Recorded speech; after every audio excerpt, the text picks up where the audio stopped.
The World Series, Super Bowl 45, the Daytona 500, and the UEFA Champions League Final. The world's biggest events are on Fox Sports. We are Fox Sports! It's 4th of July weekend today on Fox Saturday Baseball, but we're in our nation's capital for another holiday. That's right, it's Strasmus. Strasburg into the right. The flamethrower phenom Steven Strasburg is on the mound for the Nats, and you can only see him right here on Fox. While down in hot Atlanta, the Braves look to stay atop the NL East, but Hanley and the Marlins are looking to cool them off. Speaking of cooling off, the slumping Rays hope to get back on track in Minnesota against the first-place Twins. So start off your 4th of July weekend with some serious fireworks. Fox Saturday Baseball starts right now.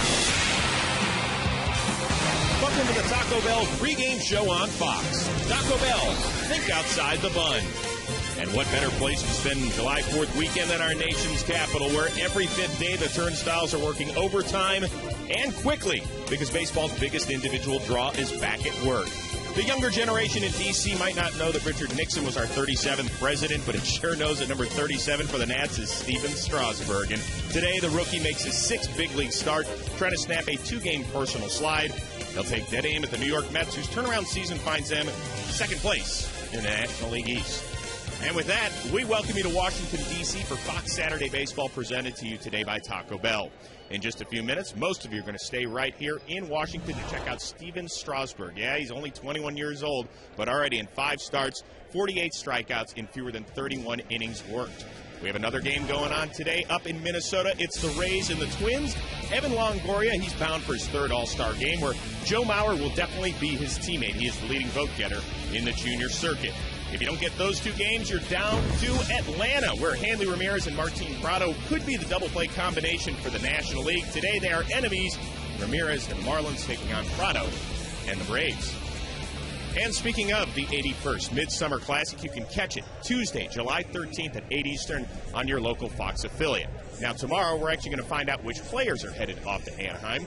In the meantime, let's get to know your favorite players' favorite Midsummer Classic memories. My favorite All-Star moment for me is in 2002. I was able to rob a home run from one of the best home run hitters in the game, Barry Bonds. It is... What a catch by Torrey Hunter. When they had all the old-timers come out on the field before the game was probably the most memorable moment for me, just standing in line with the rest of the All-Stars, and you hear like 15-time All-Star, 18-time All-Star, 21-time All-Star, and you're just like, wow, this is just crazy. To be in that locker room with Joe Torre as the manager, and Ichiro and A-Rod and all these guys, and we'd be looking around and knowing I was only in my 2nd year, and I was like, this is amazing. It was in San Francisco, my first one, and played for the Dodgers, so obviously there's a rivalry going on there. And I remember they named my name, Russell Martin. It was just funny, man. It was good times. The time was sort of getting hit off Vlad's back. That was funny. I just seen it, and I was like, man, this dude's kind of close, and he's getting a little older. I don't know what if Vlad turns to one? Bam! Shattered bat, and it catches Tommy Lasorda as he pops right back up, and he's all right. And the bat hits him. Oh my goodness, that just happened. The home run derby, get a chance to participate, go into the finals. With Ryan Howard, that was, pretty cool because kind of wagers and bets going on with, my teammates as to how far, I would make it. The home run derby was fun, the way that it ended. And the last home run to win it and having to hit the sign. And the fan won the 500 free flights, who I haven't heard from. So if you're out there and you're watching this, I know you're flying somewhere for free. So can I get a couple flights? Will Steven Strasburg be jetting off to Anaheim? Well, a solid performance against the Mets today would go an awfully long way. Most of you will get that game. Others are off to Minnesota to check out the Rays and the Twins. The rest of you get the Marlins and the Braves. First pitch, Fox Saturday Baseball, presented by Taco Bell, is next on Fox.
weekend, and we are in our nation's capital. A beautiful day for the Fox Saturday Baseball Game of the Week in a matchup in the NL East. The New York Mets taking on the Washington Nationals. And now welcome to the broadcast booth, everybody. I'm Joe Buck. That's Kevin Millar. A lot of times we come into a game and we say, what's the big story? Well, the big story is one of the biggest stories in baseball in 2010, and that's Steven Strasburg pitching for the Nationals today. This is going to be an exciting day. Here we are, 4th of July in Washington weekend, but this guy is the real deal. His first start against the Pittsburgh Pirates, struck out 14, walked none, and that's the difference about this guy. Is the command of all of his pitches, being such a power guy. On a day like this, are you glad you're wearing a headset, or would you rather be down in the batter's box facing him? 100%. I'm glad I'm holding this microphone with an earpiece in. R.A. Dickey gets the start for the Mets today. He's a knuckleballer, so really a study in opposites going at it here with the Mets and Nationals this afternoon. The All-Star game is just around the corner, and when you think about the New York Mets, you think about two rookie phenoms who are fireballers. 67, Tom Seaver got the save. 1984 Rookie of the Year, Dwight Gooden struck out the side in his All-Star debut. So today, it's Steven Strasburg trying to solidify his spot maybe in the Midsummer Classic. It's the Mets and the Nationals coming up next.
Could it be any better? 84 degrees in our nation's capital. Mets and the Nationals. And the matchup, here is the capital. The matchup of Strasburg against the Mets. This game is brought to you by Budweiser, the official beer of the thirst inning. The beer that starts with full flavor and ends with a crisp, clean finish. Budweiser, it's what we do. Here is the Mets starting lineup. It's brought to you by Taco Bell. Think outside the bun. It's Angel Pagan leading it off, then Alex Cora. David Wright is hitting third at third. Ike Davis cleans up. Jason Bay in left. Jas Tolle is the young catcher. Jeff Francoeur in right. Ruben Tejada has been a nice addition to this club at short, playing in place of the injured Jose Reyes. And R.A. Dickey, the knuckleballer, on the mound. And here is anything but a knuckleballer, Steven Strasburg, 2-2. With an ERA of 2.27, and here is the sprint pitcher profile for the rookie. Well, this is the guy. He commands the whole package. and he will throw the breaking pitches behind in the count. That's what makes him tough.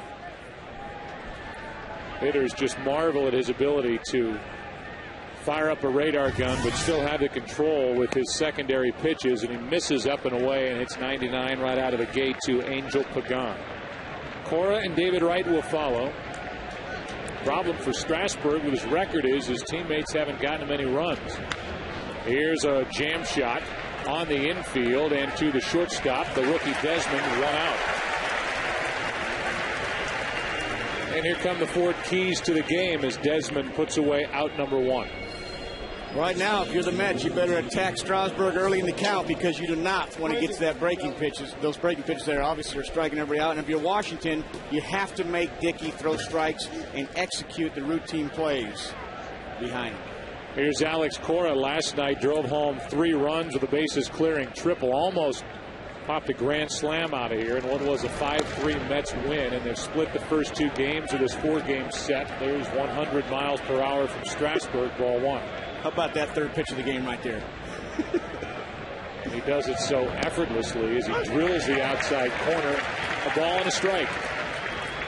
It's Cora now. It's David Wright to follow against Strasburg, who's only 21 years old. He turns 22 on the 20th of this month. It's outside. So right now he has not thrown a pitch under 99 miles an hour. And you know what? Most starting pitchers, you don't see the 3 digits. And that's obviously what makes this kid, and why we're all so excited to see him pitch today. Here comes a 2-1, and that's outside. 3 balls and a strike. Walks have not been a problem despite all the power. He has struck out 48, walked only 7. Making his 6th big league start. Came up on June the 8th and struck out 14 Pirates. All the hype, all of the attention, and to come out of the gate on June the 8th and strike out 14 was remarkable. That is ball 4 and a 1-on-1. So 1-on, 1-out for David Wright, and David Wright is one of 3 right-handed batters in this lineup for the New York Mets who have struggled and continue to struggle with strikeouts. Nobody like David Wright, and this has been shocking that he has struck out 92 times in the first 80 games, which is the most ever by a Met in franchise history. And I think the big thing last year, everybody's on David because he had an off year power-wise, but to hit with a little bit of power, you have to gamble, and I think the strikers are going to come with it. 1-on, 1-out, and that one had a wrinkle on the end of it for strike 1. Nice call by Pudge right there, missing with fastballs to Alex Cora. Let's get him back on track. He throws a breaking ball. For strike. David Wright hitting .370 since the 3rd week of May, and that one on the inside corner. Back to back, and it's 0-2. Right there, you can see David right there. It kind of buckles you because that ball's coming in on him. And when, obviously you saw 100-mile-an-hour pitches before on deck. That ball starts out at you, you're going to get a buckle. Here's an 0-2. It's down and away. He's got a veteran catcher, to be sure, one of the best ever at the position, Ivan Pudge Rodriguez. And it's up to him to be a coach on the field and try and get this 21-year-old through a pretty good hitting lineup. And a team in the New York Mets that's 10 games over 500. 2 games out in the NL East, but right now they're leading the wild card chase in the National League. Here's a 1-2. And Wright just got a piece. Those are back-to-back changeups. So he starts them off with a curveball, and then goes changeup in the dirt, and right there, changeup. Obviously Wright got a piece of it, but right there you can see Pudge going back-to-back both those sequences. It's a 90-mile-per-hour changeup. And the fastball at 98. And David Wright didn't have a chance. 2 out. Right here, 98 painted away, and 4 straight breaking balls between 80 and 90, and then throws a 98-mile-an-hour painted away fastball. Wow. Brings in the rookie Ike Davis, who faced Strasburg in fall baseball last year. He struck out once, lined out once. He has faced him, as has Ruben Tejada, who hit against Strasburg in the minor leagues this year. It's outside, ball 1. And Rodriguez is called out to the mound by Strasburg. So Ike Davis is at the plate. Strasburg, I mean, we're going to get into it at some point here, I'm sure early, regarding the All-Star game. We're going to bring Ken Rosenthal into the mix, who's with us down at field level. But these half innings, when Strasburg's been on the mound so far in the big leagues, haven't lasted all that long. He's coming off a 5-0 loss at Atlanta when he went 6 1/3. Here's the 1-0 and a foul straight back on a 98-mile-an-hour fastball. It's a nice swing there by Ike.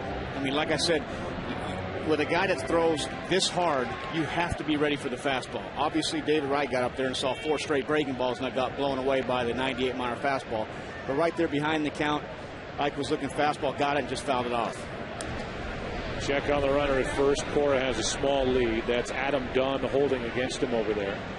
With a Rams head in his first base glove right there. He's worked hard on his defense, and a guy who is definitely talked about. Other general managers call this Washington Nationals club. Rizzo, the GM, no strike 2. There's the changeup right there. 1-1 changeup, and look at that ball just fall off the table.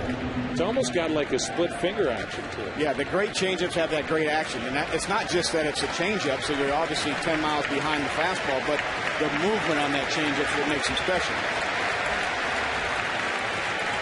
Crowd wants to see another strikeout. Throw down by Rodriguez, and safe as Cora. Barrels his way past Desmond and goes to third, and he's there with 2 out. So a stolen base and then an error on Pudge Rodriguez. That'll be his 2nd of the season. And those are little things right now. You got to catch the ball right there. Great job on Cora trying to get interference, and Desmond right there trying to keep him at second base after missing the ball. So it's a great play by both, but Cora's on third base. Ivan Rodriguez is #1 among active catchers in the big leagues, throwing out 42% of potential base stealers. That one skipped in, and Desmond went for the quick tag and missed the baseball. Now it's a 2-2 count on Ike Davis, who, with a lot of things here, could put the Mets on top.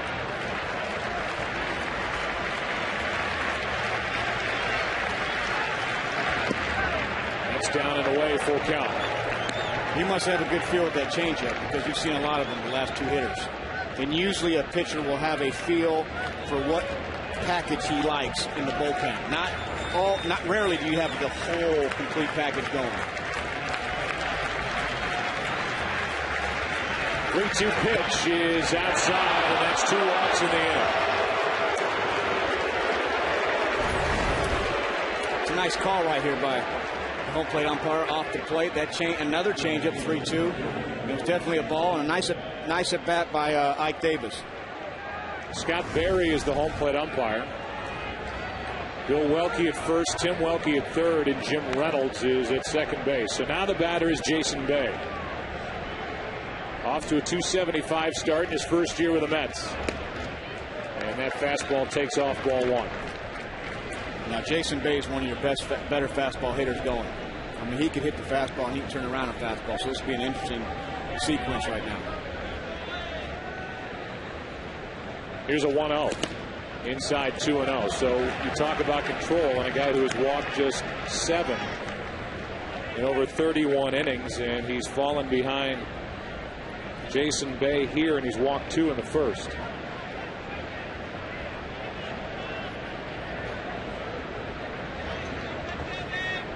(2-0). 2-1. Did you see the way he shook twice on Pudge right there? And as a hitter, sometimes you'll start guessing with the catcher. And right there, he shook once, shook twice. Maybe Bay went to sit back just a tad, and there, 98 was by him. Still up on the count, 2 balls and a strike.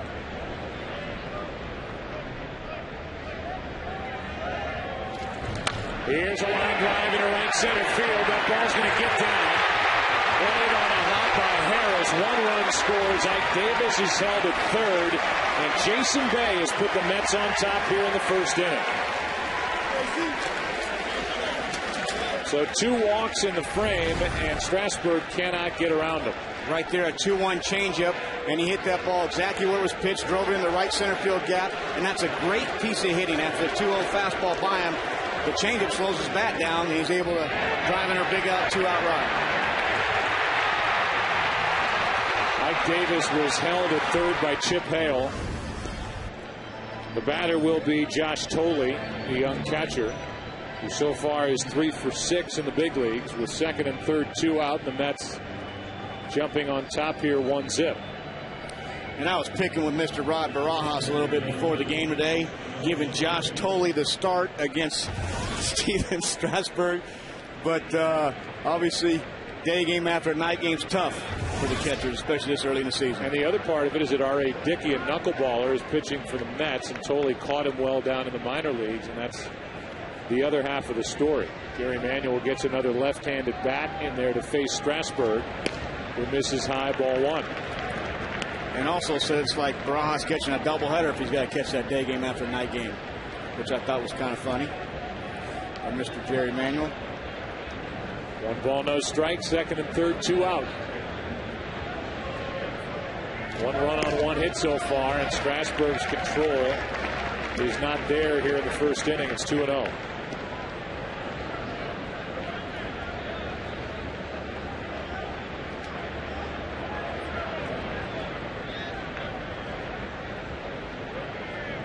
Here's a 2-0. There's a strike. You're tuning in today. Those caps that are being worn, the Stars and Stripes caps, and MLB Properties will donate 100% the proceeds they receive from sales to Welcome Back Veterans Program that addresses the needs of returning American veterans and their families. That one's outside. The count's 3-1. Strasburg has had a long first inning. A little bit of frustration after that pitch, too. It's kind of like, you know what, he feels something's off. He wanted to throw a strike right there and didn't. He seemed to get a little bit frustrated after that pitch. It's been a 13-minute half inning as Tolley is late, fouls it left side, full count. And this will be interesting. You got a base open, you got 2 outs, but you got Jeff Francoeur on deck. You just got burnt. He got burned with his changeup. My base, and you just pound the fastball right here. I'll go after it. Here's a 3-2 and a defensive swing by Tolley, able to get his bat on it. 98 from Strasburg. 6'6". The release point's about to the grass area. 98-mile-an-hour fastball. Let me tell you right now, second and third, 2 outs in the first. Josh is up there battling right now. Here's a 3-2 again, another foul on a 98-mile-an-hour fastball. Strasburg started his collegiate career at San Diego State as a closer and developed into a starter and was the #1 pick overall last year, coached by Tony Gwynn in college. They're the runners. Davis and Bay, and this is the 30th pitch of this first inning, and another foul by Tolley, who's making Strasburg work. You see right here, Pudge grabbing dirt. Well, he grabbed dirt before that pitch, almost wanting Josh to feel him on the inside corner. And hopefully a fastball's coming to make the hitter think a fastball coming, and right there he threw a changeup. So sometimes catchers will be extra noisy on the inside. And right here, he didn't do anything. And another foul on another Strasburg fastball. Good battle here with Tolley. And as Kevin Millar mentioned, Jeff Francoeur waits to hit next. This is a big hit for the Mets because you don't know how many times you're going to have Strasburg, with runners on base. And he could find it next inning and you won't have a base runner. So this is where you really want to try to get to him.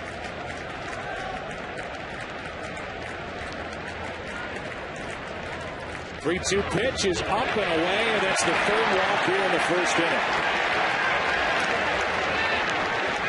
That's his 32nd pitch of this first inning, the most he's thrown in an inning so far in the big leagues.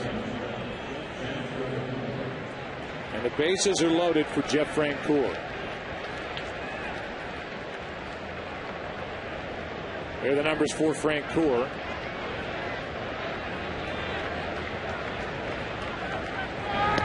Comes up empty on a fastball, strike one. You know he's hacking 0-0. He is number 2 in the big leagues at offering at the first pitch. Over 46% of the time he swings at the first pitch. The 0-1. Breaking ball has it frozen. It's 0-2. And we've only seen that pitch 3 times in this first inning. 2 to right and now 1 to Francoeur. And you see how that front side just absolutely gives up as a right-hand hitter. That ball's coming right at you when you're in that batter's box. Now the 0-2.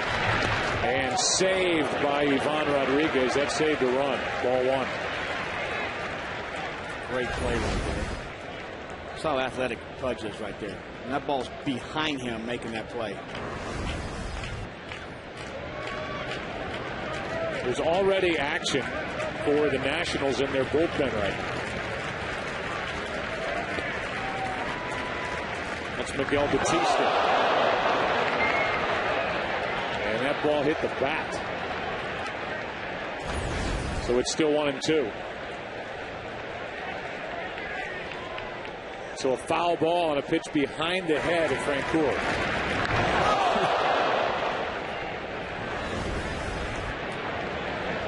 Wow. He was almost wearing porcelains like I am. Fake teeth. That's scary. And now a 1-2 pitch from Strasburg.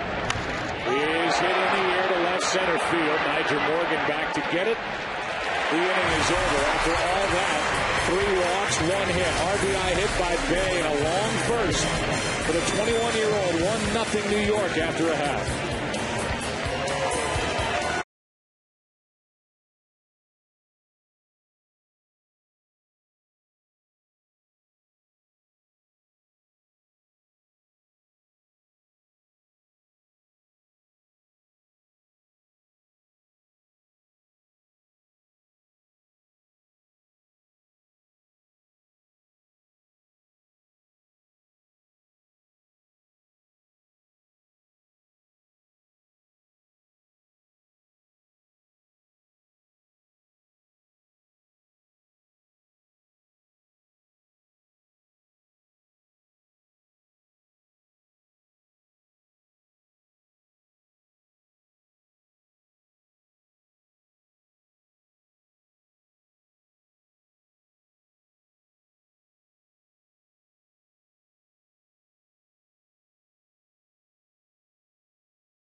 Dickey, and here is the starting lineup brought to you by Taco Bell. Think outside the bun for the Washington Nationals. Nigel Morgan leads it off in center. Willie Harris, a late addition to the lineup. He's batting the number 2 spot. Then Ryan Zimmerman, Adam Dunn, Josh Willingham, Ivan Rodriguez, Adam Kennedy, a rare start. Ian Desmond is the shortstop, and Strasburg pitches and bats ninth. But here are the numbers from R.A. Dickey, who came along at the perfect time. He came up when Jonathan Neese went down with a hamstring injury, and he has been terrific. And here is his sprint pitcher profile. All right, Dickey, tremendous competitor. He is going to compete, and he throws a harder knuckleball than usual. Usually the knuckleball is about 65 to 68 miles an hour. All right, Dickey will get up there in the mid-70s. And he's actually got a decent fastball as opposed to some of the other guys that feature a knuckleball. And they feature a decent slow ball. Wakefield still thinks he throws a fastball. I said, no, you throw a slow ball. It's about 70 to 71 miles an hour. Dickey is a guy who had to reinvent himself in 2005 as a knuckleball pitcher, and he starts Nigel Morgan with strike 1. It really is an interesting story. About the extreme opposite of Strasburg as Morgan hits one into left, and that ball hangs up for Bay, 1 out. R.A. Dickey was a first-round pick by the Texas Rangers in '96. He He'd been offered $810,000 before he signed it. The team doctor noticed in a picture that his arm was looking funny hanging in a picture, and it was determined that he had no ulnar collateral ligament, which is what's replaced during Tommy John surgery. That offer from $810 went down to $75,000. He ended up signing it, and he had a bad back. He had to become a knuckleballer in 2005, and now he's become a dependable starter for the Mets. 0-1 pitch is in for strike two. I mean, speaking with Jerry Manuel today, you heard how big this guy's come up at the right time. I mean, they were going through a bad time, and I mean, this is his 9th, 10th start, and has had, you know, done a phenomenal job allowing them to win. Give him a chance to win every game he started. So he's been with the Texas Rangers, been with Seattle, he's been with Minnesota. Signed in the offseason, and the Mets needed him. 1 ball, 2 strikes the count on Willie Harris. And that's inside, 2-2. Harris got the start as Bernardina, a rookie outfielder who's been hot, was a late scratch with a stiff low back. And there's a foul by Willie Harris. Still 2-2. This is a Washington Nationals team that was just a game under 500 on June 11th. Now here they are 11 under, 12.5 out in the division, and a strikeout for out number 2.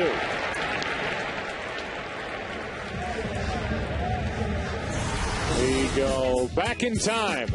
R.A. Dickey, who was with the Rangers from 2001 through 2005, 76 games.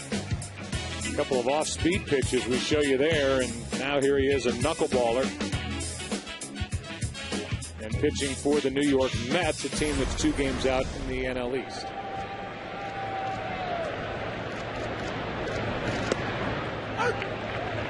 A strike over the inside corner. You can't tell you how valuable these guys are. I mean, they don't have the radar gun like we're talking about Strasburg with 100 mile an hour. But these guys eat innings, and they give you quality starts day in and day out. It's tough because you need that catcher, and if you get guys on base, the running game could be a problem, with an athletic club such as the Rays or somebody. But I'll tell you right now, even Coach Riggleman said, before, this guy in Seattle would always give him a little tap on the shoulder and say, listen, if you need a couple, I will. He had pitched the night before, the night, a day rest. Here's an 0-2. It's outside. 1 ball, 2 strikes. Batter is Ryan Zimmerman, one of the best young third baseman in the game. Former All-Star and a guy who has 104 home runs as a third baseman. That just missed. The count 2 balls, 2 strikes. 2006 through 2010 in the National League, Zimmerman is number 4 on the list. Home runs by a third baseman. Gold Glove Award winner last year, and he spoils that one by getting a pitch and fouling it out of play. Still 2-2.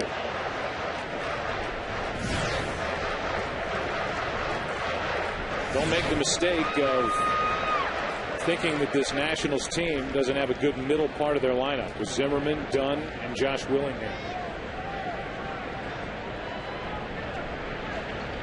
Pound it, they have it. And here's a pop-up right side. Mike Davis to his left. And with all the talk about Strasburg, it's R.A. Dickey with a perfect first inning. We go to the second. Mets will bat. Tejada, Dickey, Pagan coming up. 1-0 New York.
Think Outside the Bun, by Ford Drive One, and by Sprint, the Now Network.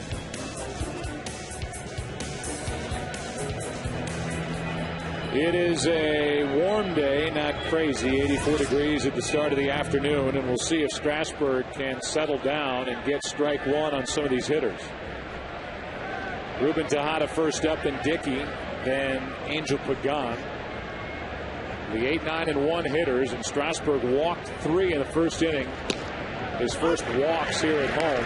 It's coming up on June the 8th, and there's a strike to Ruben Tejada.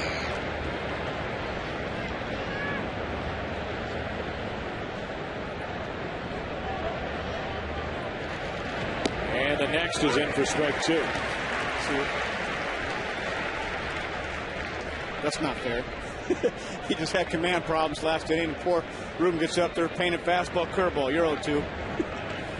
And maybe the second strikeout victim for Strasburg as he bounces one in there, ball 1.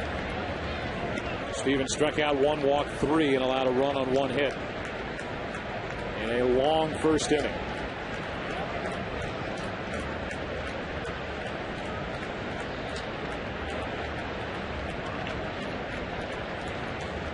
Here's a 1-2. 2-2. And talking to Jim Riggleman, the manager of the Nationals, who was also the manager for Kerry Wood when he first came up, he said Wood maybe was more electric. Strasburg is more polished. Here's one inside, and the count is full. And that's a great statement because Wood obviously didn't command the fastball and his pitches as much as Strasburg has in his first 5-6 starts. And I'll tell you, that's what he means by when he says he's more polished. From 0-2 to 3-2, and now a strikeout. And the second of the day for Strasburg, first out here in the second. Back to his bread and butter with that high 98-mile-an-hour fastball. Fastball's the toughest pitch in baseball to hit, and sometimes pitchers are scared to throw it, but right there it tells you that's on you quick. Here's R.A. Dickey, who is 3 for 11, swinging the bat. And ball 1 down and away. Talk about some of the numbers with Strasburg, and when he gets 2 strikes on a hitter coming into today, they are hitting a combined 118. So he has the ability, Kevin, to find that put-you-away pitch, which a lot of young hurlers struggle to find. Yeah, especially they have 2 different breaking balls.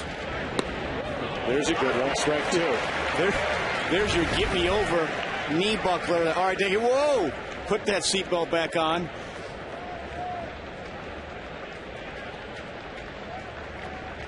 And now the 1-2 pitch. 2 out. And strikeout number 3. Well, there's 98. All right.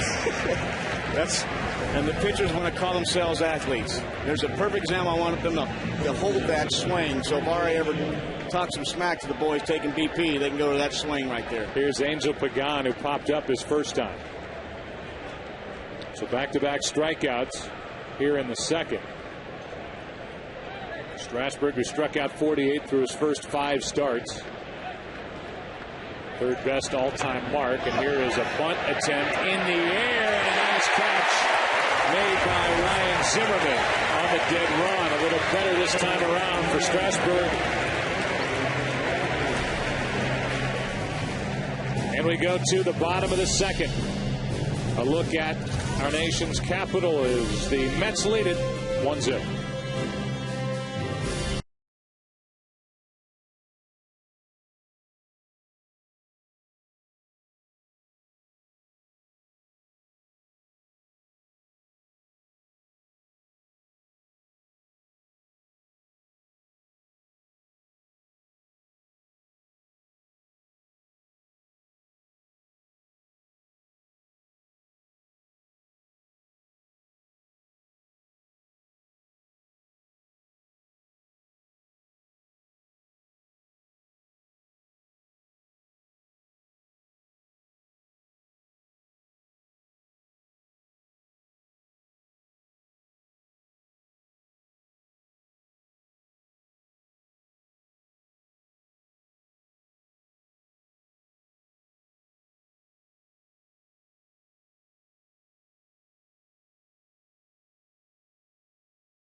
By Taco Bell is sponsored by Budweiser with full flavor and a crisp, clean finish. It's what we do.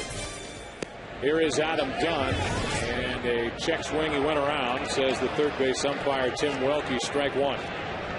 Adam Dunn, then Josh Willingham, then Ivan Rodriguez. Ken Rosenthal is with us, and Adam Dunn is a free agent to be at the end of the year. That's ball one, down and away. And Kenny, he's one of the most consistent power guys in baseball. You think he'll last here, or is he headed somewhere else? Joe, if they get the right offer, they would move him. And while the Nationals have talked about signing Adam Dunn to an extension, it's a situation where they are still in a rebuilding mode, and they have to listen to anything that is offered. So, if the Angels come at them with a pitcher or with someone like Mike Napoli, maybe that would be enough. The White Sox also are interested. You know, but when you look at the Nationals, Ken, and for Kevin, I mean, you look at, I think, a talented young group of players. I mean, it hasn't all clicked. They don't know why they're not scoring more runs than they are as Dunn strikes out. Totally has to figure out where to throw it, as they had a shift on in the infield, so they throw it around the horn. That's 2 strikeouts for Dickey. But to me, I don't know that they're all that far away, and once they take the next step, Kenny, they're going to be looking for somebody just like Adam Dunn to be in the middle of their lineup to try and be that presence for the Nationals, aren't they? Joe, that's exactly right. And you mentioned this early in the broadcast.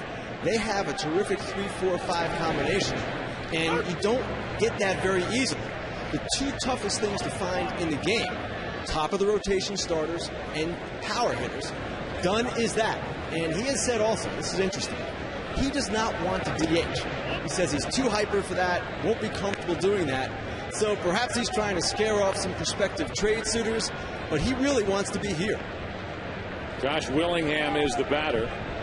15 home runs for Willingham, the left fielder. That's down and away. Ball 2, 2-1. Kevin, did you like the DH, or would you guys like to be in defensive lineup too? No, I'm with Adam. I'm too hyper. I drove the manager nuts. You know, I'm up down the dugout, but DHing is harder than you think. It's not. You just don't put the big donkey there and let him hit home runs if you're not used to it.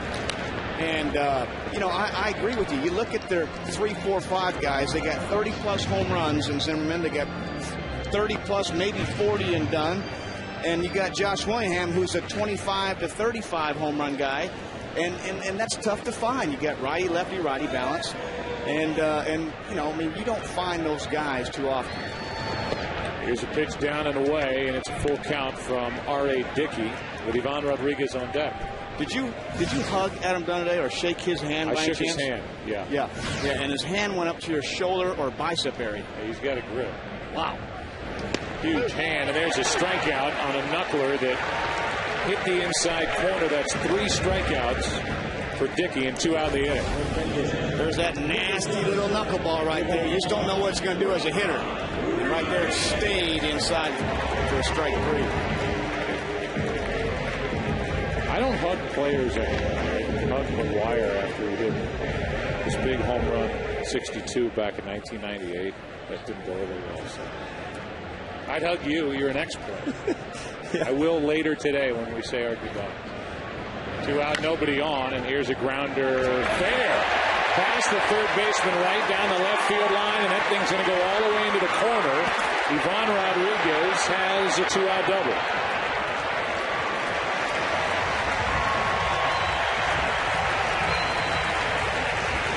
This guy, 38 years old, Kevin, that's knocking on the door of a 300 average and still doing it behind the plate with a young pitching staff. His body's unbelievable. The durability, the athleticism that he's given you behind the plate, it looks like he's still a rookie out there.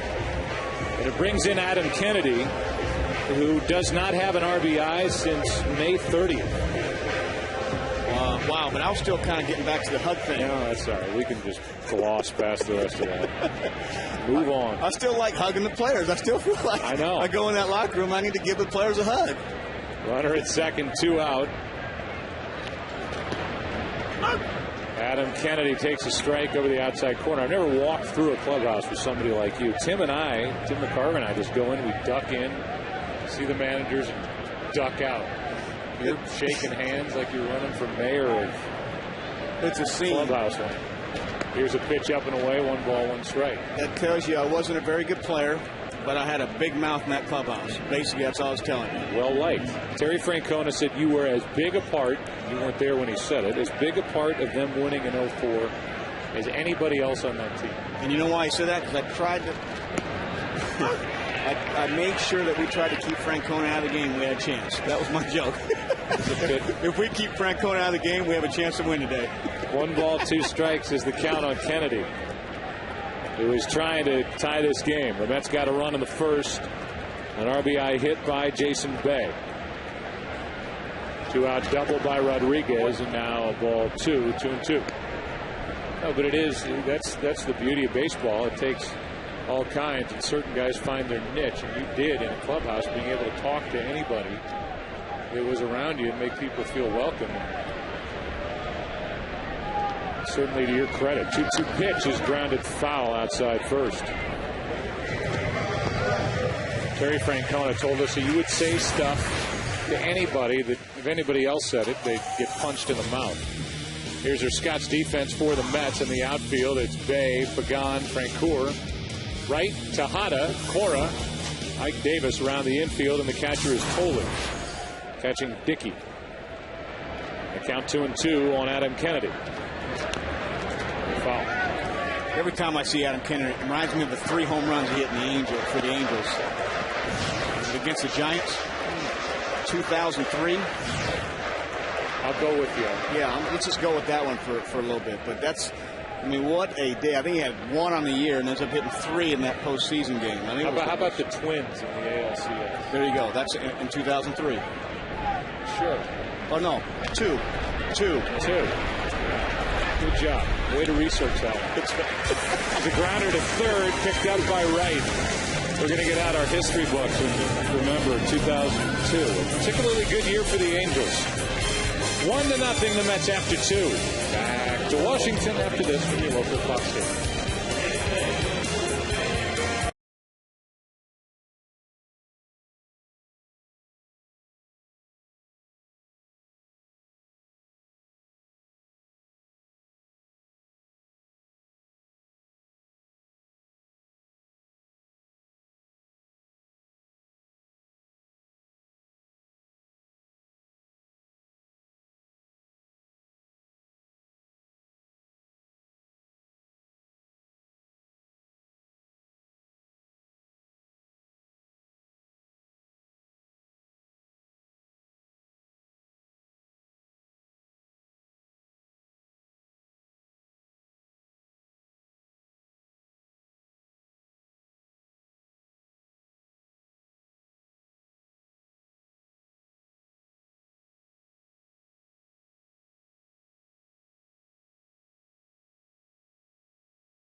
Two, 3, and 4 hitters for the Mets. That means Cora, Wright, and Davis against Strasburg, and a strike over the outside corner. There's a control more than anything that did in Strasburg in the first. I say did in. 1 run, 1 hit, but he walked 3. 2-out RBI hit by Jason Bay in that inning. That's the only run. And there is strike 2. So what do you think, Kevin Millar? Should Steven Strasburg be an all-star here in 2010? Well, here's a grounder right side. Done with a backhand pickup. 1 out. I think that's the biggest question out there, and in my opinion, why not? It's the biggest stage out there, halfway in the season. And listen, you go talk to any of the American League hitters and see if they want to face Strasburg in the 8th inning or 7th inning coming out of that game. Or even earlier in the twilight in a 5 p.m. West Coast start, and a lot of those hitters facing him for the first time ever. I don't know. I mean, on a competitive side, if you're Charlie Manuel, manager of the Phillies, managing the National League, I mean, there's something there as well beyond why not. Yeah, he's obviously right now one of the top 5 pitchers in Major League Baseball. So if I'm picking the All-Star game and we have to win the All-Star game, I want him on my team. 2 balls, no strikes. Kenny, I know you've talked to a lot of players, and a lot of players are on the other side of it saying let him earn it more with more of a body of work, and he's going to have plenty of time as the years roll forward to be an all-star as David Wright gets a base hit up the middle. Joe, here's the problem. Yesterday I wrote a column putting together my 34-man teams for each league. Follow the rules, 1 player per club, 13-man pitching staffs. And when I came up with my pitching staff, you'll see it's a pretty good list, and I included Strasburg.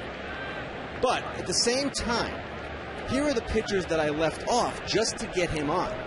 Matt Cain, Clayton Kershaw, Chris Carpenter, Mike Pelfrey, Jaime Garcia, Clayton Richard. A lot of good pitchers there. And that's where the objections from players come in. They say that these other pitchers have earned it much more than Strasburg. Who would you say is the Nationals representative on the All-Star team this year? Zimmerman. 1 on, 1 out. David Wright is on at first, and the pitch is over the inside corner. No balls, 1 strike. Tim and I talked about it last week. I'm still, and people will say, well, obviously, you work at Fox. The game's on Fox on the 13th. It was on ESPN. Would you be saying it? Yeah. I mean, I think any baseball fan seeing this young player who makes such a difference, not just television-wise, but at the gate. The numbers are staggering with what this team does at home when he doesn't pitch compared to what they do at home when he does, even on the road in Atlanta. In his last start, they had, I think, 19,000. The night after, they had 42,000 to see him pitch against the Braves. I think we've built him up enough to where, yeah, he's definitely a draw. But from the player's side, you hear them rumbling, has he earned it? You're talking about leaving Pelfrey off the list with 10 wins. I mean, this guy right now is definitely one of the best pitchers in the game. No doubt about it. Does he have the innings? Does he have the stats? If 2-3 record goes in the All-Star team, I mean, all those are a factor. And I think sometimes players get voted. I remember Ripken getting voted in, hitting 215. His numbers weren't worthy, but the fans voted him in. Here's a late swing and pretty good piece of hitting by Ike Davis just to get a piece of that delivery. It's still 1-2. Guys, one way to solve this for Charlie Manuel would be simply not to pick him and then have Strasburg included on the final man ballot. That's putting it to the fans, and I feel pretty confident that they would vote him in. Well, you also get into the at least discussion about pitchers who pitch on Sunday who aren't eligible to pitch in the All-Star game. Here's a pitch over the inside corner. Maybe he's not on the initial list, but somebody pitches on Sunday and isn't eligible to pitch in the game as baseball tries to avoid that tie that we all witnessed in 2002, and it becomes a replacement of sorts. That's a good way. And I like Kenny's way. Leave it up to the fans and see how he makes it. Here's a 2-2. Pop-up, third base side. Zimmerman can't get there. Still 2-2.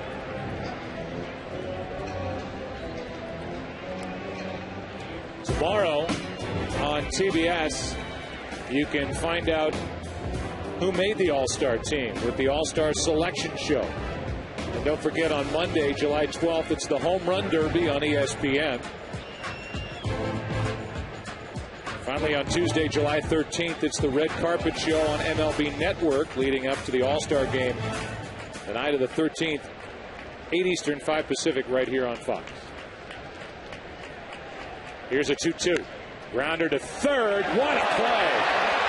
Zimmerman gets up and can't make a throw, but he saved an extra base hit off the bat of Ike Davis. And there is Ken Rosenthal's National League All-Star third baseman with a diving play to his right.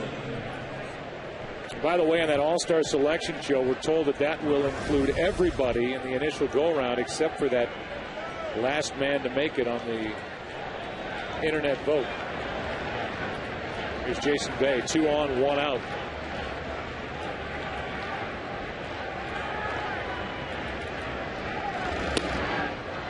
A fastball for strike one. He went on right there with the fastball. Last at bat, Jason Bay hit a changeup in the right center field gap. Stevenson here hit this fastball about 96.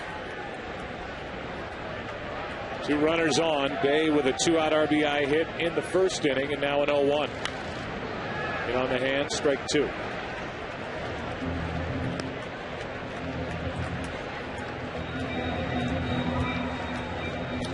This is a fine line when you have this package, when you have a great curveball and you have a great changeup and you have a great fastball. You don't want to get caught up calling everything. Still make them hit their hit his fastball. A located fastball with his command still the toughest pitch out there. And I think sometimes, we want to get too cute at times. And a fastball at 97 takes care of Jason Bay, 2 out. Strikeout number 5. Fastball again. He went 3 straight fastballs. And right there, middle away. Jason might have been looking, sitting something else, and Bayou got him.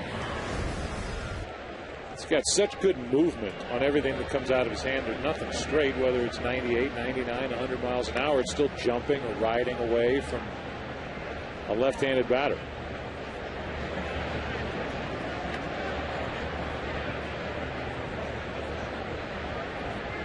Two on, 2 out.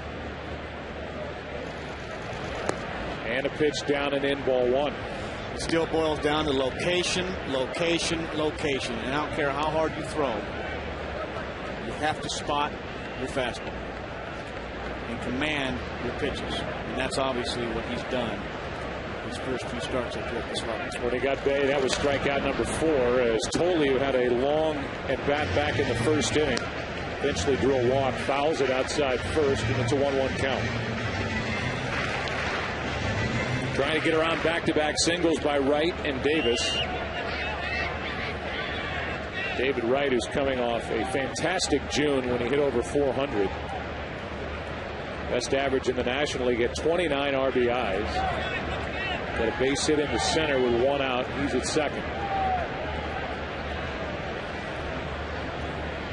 Here's a 1-1. 2 balls and a strike.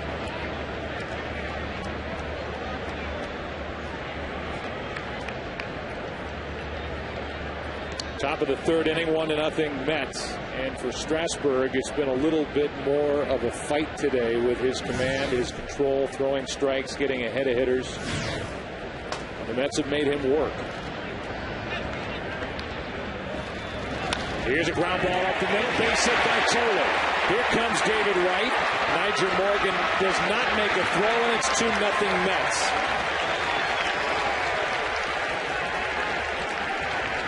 So Tolley with 2 good at-bats, and he is now 4 for 7 at the big league level. Right here, Josh stays right inside that baseball. That ball's inside. His hands come through the baseball and take that ball right back up the box.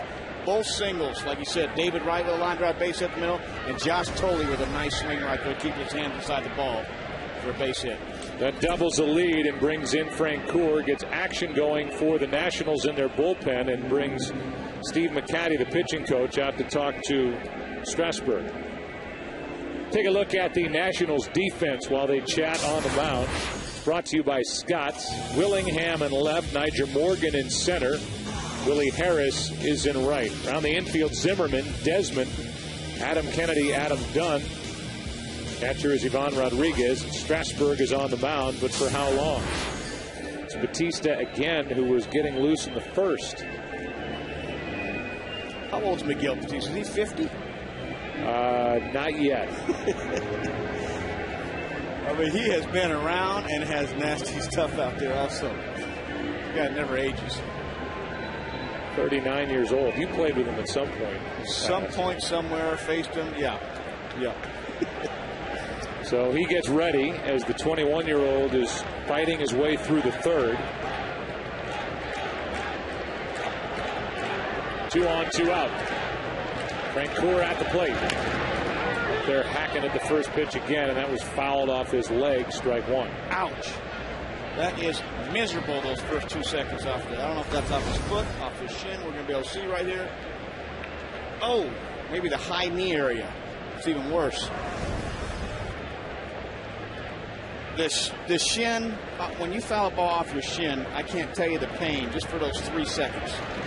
Here is a tap foul, and that got a piece of Ivan Rodriguez. Can we get the ambulance in here, please, for this at bat? The count is 0-2. Now Pudge. Oh, that's off his outer knee area. So he limps around. He's been taking those for a long time. Jeff Francoeur, what a great guy. I mean, this is definitely, talking to you guys, leader of this clubhouse, and really a good. He's going to tell guys when to shave, when not to shave. But really, he's taking a stance here with this club. And they got so many guys over there that just seem like they're a little family. Stretch and Day, they're kind of picking with me, saying your shirt was tucked in, my shirt wasn't tucked in. They were all over me. You were in shape. I'm not in shape. Is telling guys when to shave a big deal? Well, yeah, when you're allowed to grow facial hair like a man, I mean, like the Orioles organization, we had to shave. They told us when to shave. Yankees, they make their players shave. Yeah, but they got 27 rings. That's okay. You know when you're playing for the Yankees. All right. But yeah, it's sometimes we might get hot and grow beards together. Here's a foul out of play off to the right. Still 1-2. I use it as a superstition. If we're hot, let's not shave. If you're hitting well, let's not shave. These guys look pretty well shaved after losing 2 or 3 in Puerto Rico to the Marlins. There you go. They're all clean shaven. Here comes a 1-2 pitch, 2 on, 2 out. And a check swing. He didn't go. 2-2. I was walking to the dugout back after that pitch. That did not miss by much. That is a great pitch right there, and a better non-swing by Jeff to fool the umpire. 2 on, 2 out, 2 balls, 2 strikes. And that one's behind short. Desmond is out. That ends the inning. Strasburg gets through 3. He allows a run in the third on 3 hits. 2 left. Mets have left 5, lead 2-zip. Back after this.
Bell. Think outside the bun. Weather is absolutely ideal on this 4th of July weekend. And inside Nationals Park, where the Nationals are playing in their 3rd season. Big crowd on hand, but it's the Mets up 2-0 behind R.A. Dickey against Steven Strasburg. And a strike is into the number 8 batter, Ian Desmond. Desmond, then Strasburg. And then back to the top, Morgan. Under to third, and a backhanded try by David Wright. Can't make the play cleanly. Digging for second base, and out for the first out of the inning is the rookie Ian Desmond. One away. I like the aggressiveness right there by Ian. It was a nice play, actually a nice throw by David Wright. He tried to backhand tough hop right there. Stayed with it, though, with kind of checking. You can see David Wright checking to see if he's going to second base. Knew he was going. Man, nice throw. Dallas score. Makes a nice catch. Last night's game ended with Bernardina, a rookie outfielder, being picked off second base by Francisco Rodriguez. And here the first out, down 2-0 in the 3rd inning, is by Ian Desmond. I know you like an aggressive play, and that's how the Nationals have to play. But this has been a sloppy group over the last month or so, and one reason why, despite all the talent, they're 11 games under 500. Here's a long throw by Tejada, 2 out. Yeah, no, I agree. They obviously haven't caught the ball. Here's a play last night. Rodriguez with Tejada getting in behind Bernardina. And that's how the game ended. That being said, how about Ruben Tejada calling that play, 20 years old and making that call on his own. But the Nationals, they have to catch the baseball. I mean, you can't be last in the National League in defense and expect to win ball games. But right there, it's the 3rd inning. Okay, you hit a ball down the line, goes off Wright's glove, and tries to make a backhand play. I don't mind that play, even though you do have the pitcher coming up and you can sacrifice him over and get in scoring position. So Nigel Morgan at the plate, took a strike, now ball down and away, 1 ball, 1 strike. I mean, early in the game, take those chances, because if he's on second base, now you can bunt him to third, you got to run. Morgan flied out to left his first time. Late swing and a miss, strike 2 here, and R.A. Dickey has been in control. He struck out 3, walked nobody.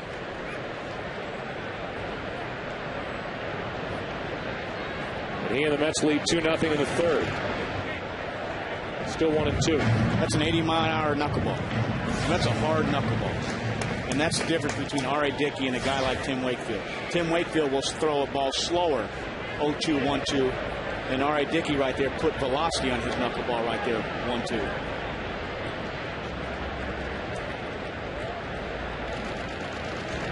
And a check swing grounder foul. Keeps it 1-2. And you know, most knuckleball pitchers, the knuckleball, if you're right-handed, that ball will go away from you. So it almost like it tails. Today, he struck out Josh Willingham on knuckleball that stayed in. And rarely does that ball come back into a right. It always usually tails. So I used to get on the plate. Get on the plate and make that ball going away more middle. On 1-2, ground ball to second. Coro's there. That ends the inning. Dickey has been terrific through 3. 2-0 the Mets lead it on this 4th of July weekend. Washington Monument on a beautiful day in our nation's capital.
Hard on weeds, easy on you. By Burger King, it reminds you to have it your way. And by One A Day Men's, the official multivitamin of MLB, specially formulated for men. Fourth inning now, and for the Mets, it's the 8-9 and 1 hit.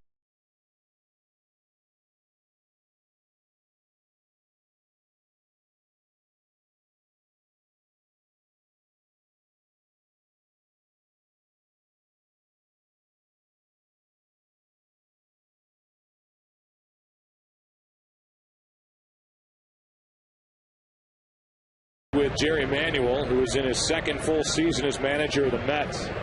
During the last half inning, and we'll try and get that to you after Tejada does something here to start the fourth. There's a strike, a breaking ball. It's 0-2.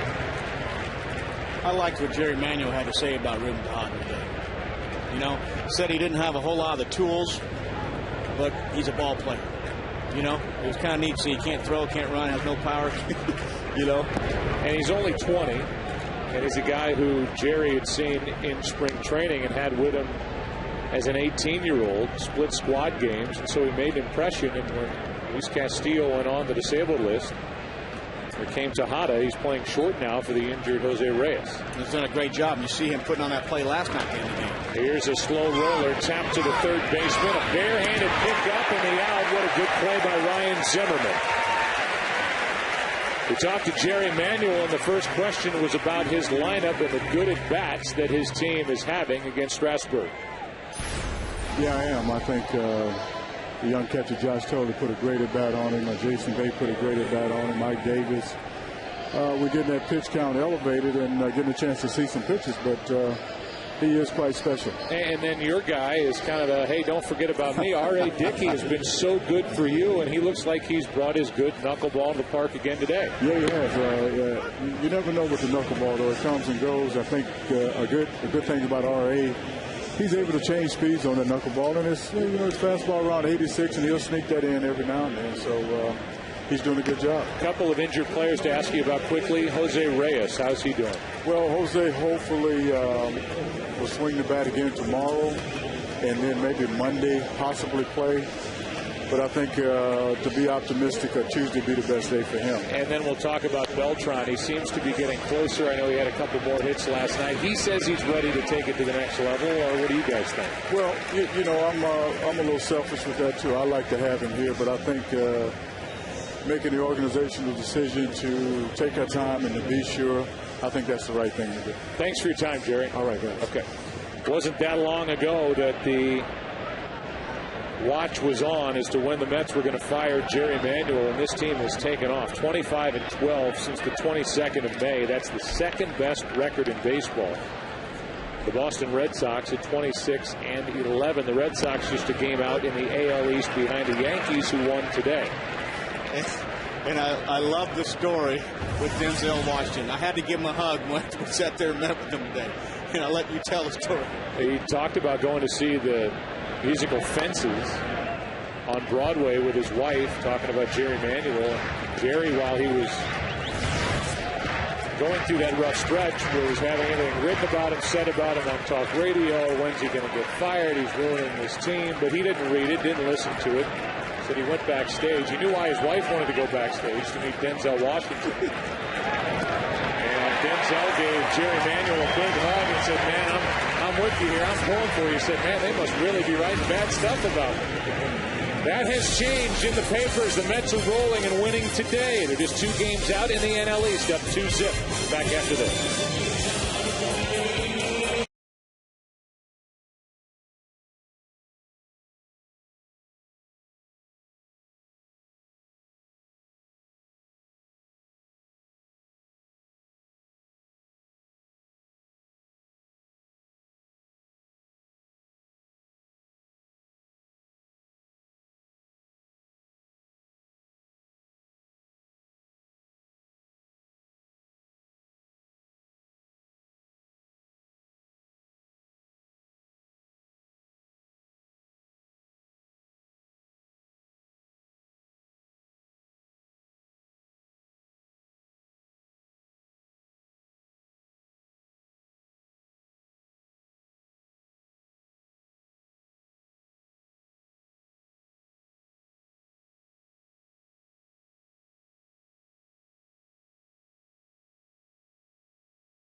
Washington Nationals as a team hitting .255. Their lineup and their talent, especially in the middle, tells you they should be hitting better than that, scoring more runs. Willie Harris is at the plate, struck out his first time.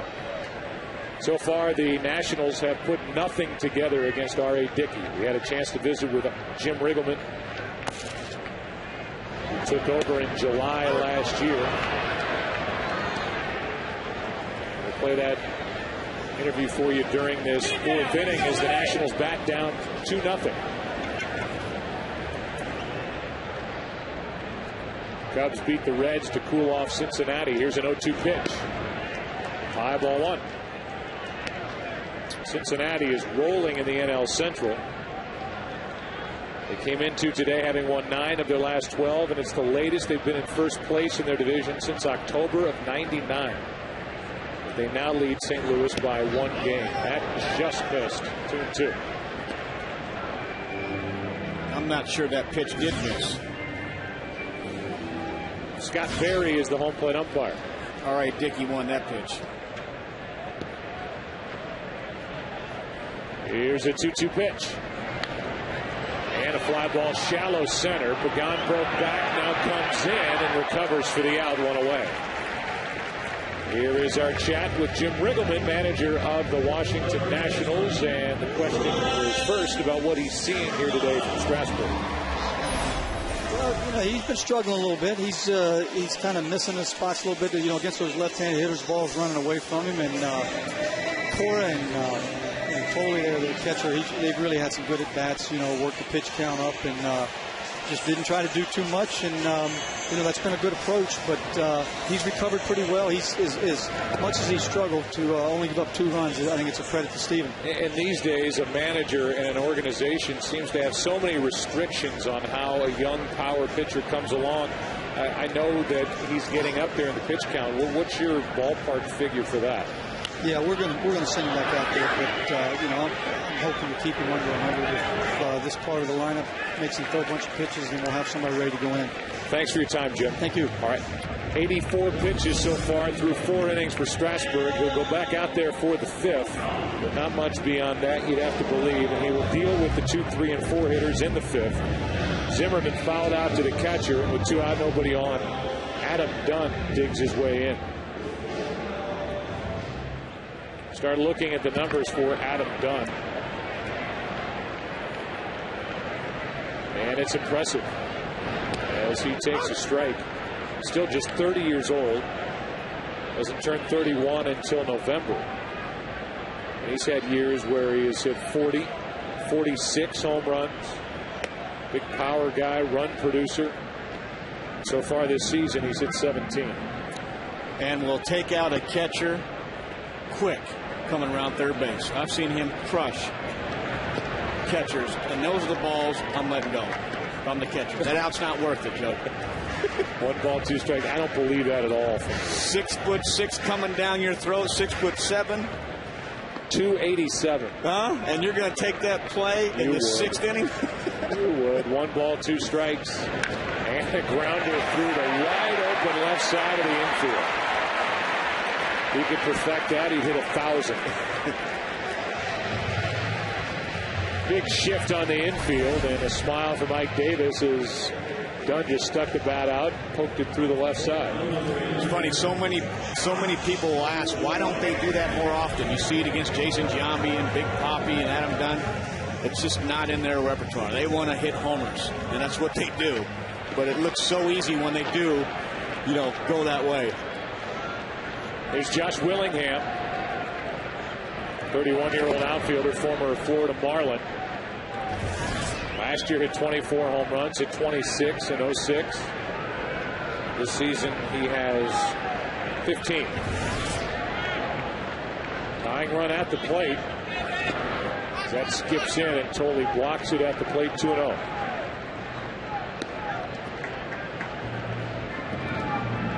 The Mets have to figure that they have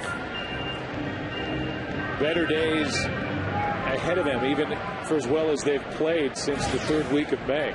They've got Reyes, who's been terrific, on the shelf right now. That's a short-term thing. Beltran hasn't been with the club all year after January knee surgery. Santana was better his last time out. They were thinking that maybe he was tipping pitches.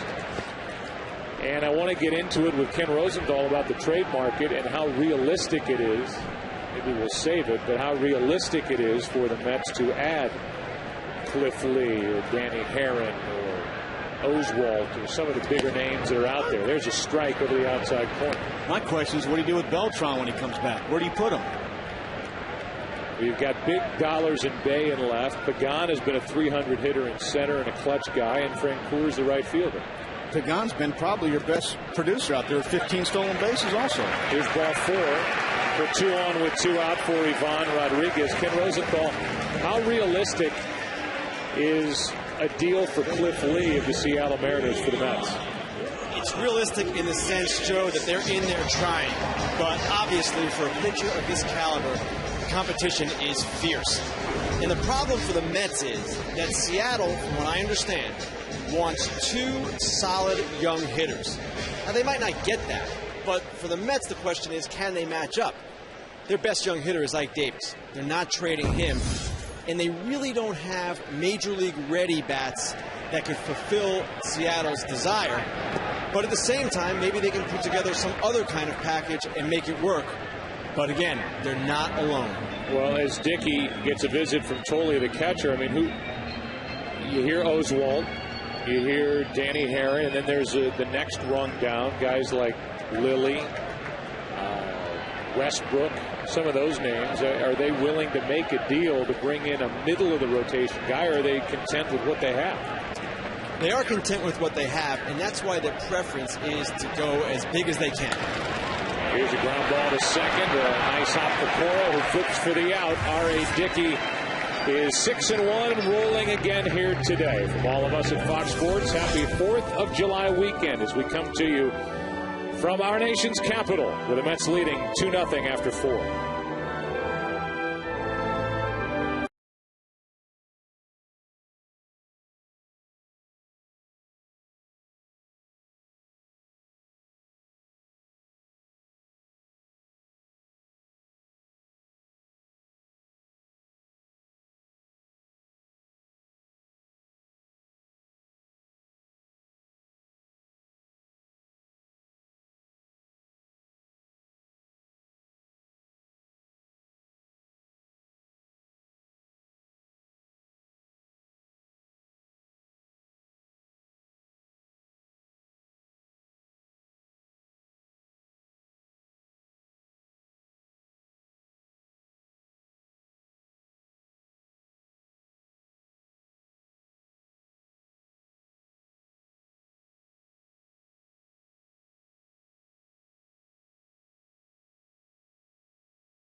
Strasburg has thrown as many as 95 pitches 2 times so far in his first 5 starts. He's getting there. A wide strike to start this 5th inning. 2-0 the Mets lead, with Cora, Wright, and Ike Davis, 2, 3, and 4 hitters coming up. This will likely be the end of the day for Strasburg here in the 5th if he can get through it. Here's the 0-1. Strike 2. I did not realize how good of a changeup he has. I mean, the movement on his changeup. Yeah, he's got good arm action, but the movement on his changeup is phenomenal, especially in those shadows. And a fastball is fouled as Sean Burnett, a left-hander, starts to get loose. The Nationals in their pen.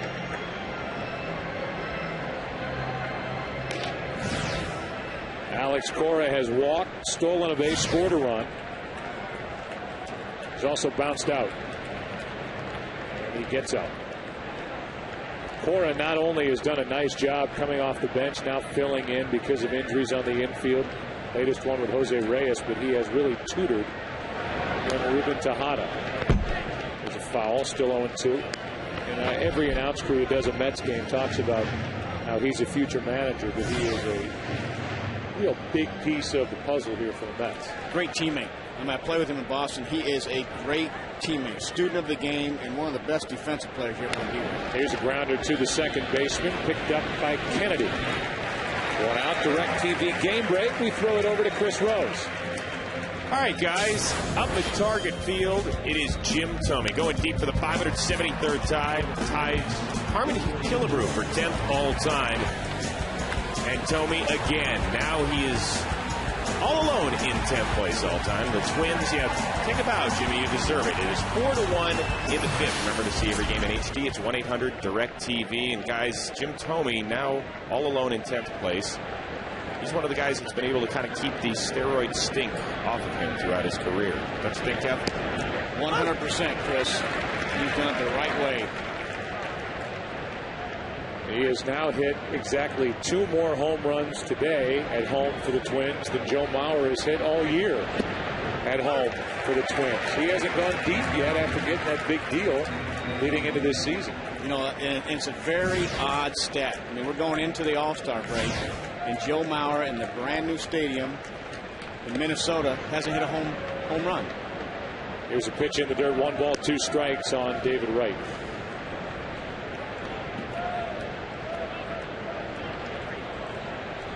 He hit 28 home runs last year. He's not a home run hitter, but then he puts on a show when he needs to. Here's a ground ball right at Kennedy. Good defensive positioning, 2 out. How about other stories around the league? Scott Rowland of the Reds, big piece of what they're doing. The latest, they've been in first place since October of '99. And then the Braves and how good they've been at home. And Martin Prado is leading the National League in hitting. Bauer's now at 123 at-bats without a home run here in 2010. How big do you think Scott Rowland's been for the Cincinnati Reds? Just his presence. 2 out, nobody on. Here's a strike from Strasburg. He is one of the funniest guys in the clubhouse. He's very smart. And with some of the young guys, like Votto, Jay Bruce, he has been a tremendous influence. Talked to Walt Jocketty about that earlier in the season. Jocketty brought him to St. Louis. Now he brought him to Cincinnati Reds, and a big reason why was to mentor some of those young players that they have. I mean, he couldn't hit a ball to the infield last year in batting practice playing with the Blue Jays. And I used to rag on him saying, you're 6'4". Here's a rocket on the 96th pitch of the game for the final out. We go to the bottom of the 5th. Strasburg likely finished for the day. He leaves, trailing the Mets 2-0.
Think outside the bun.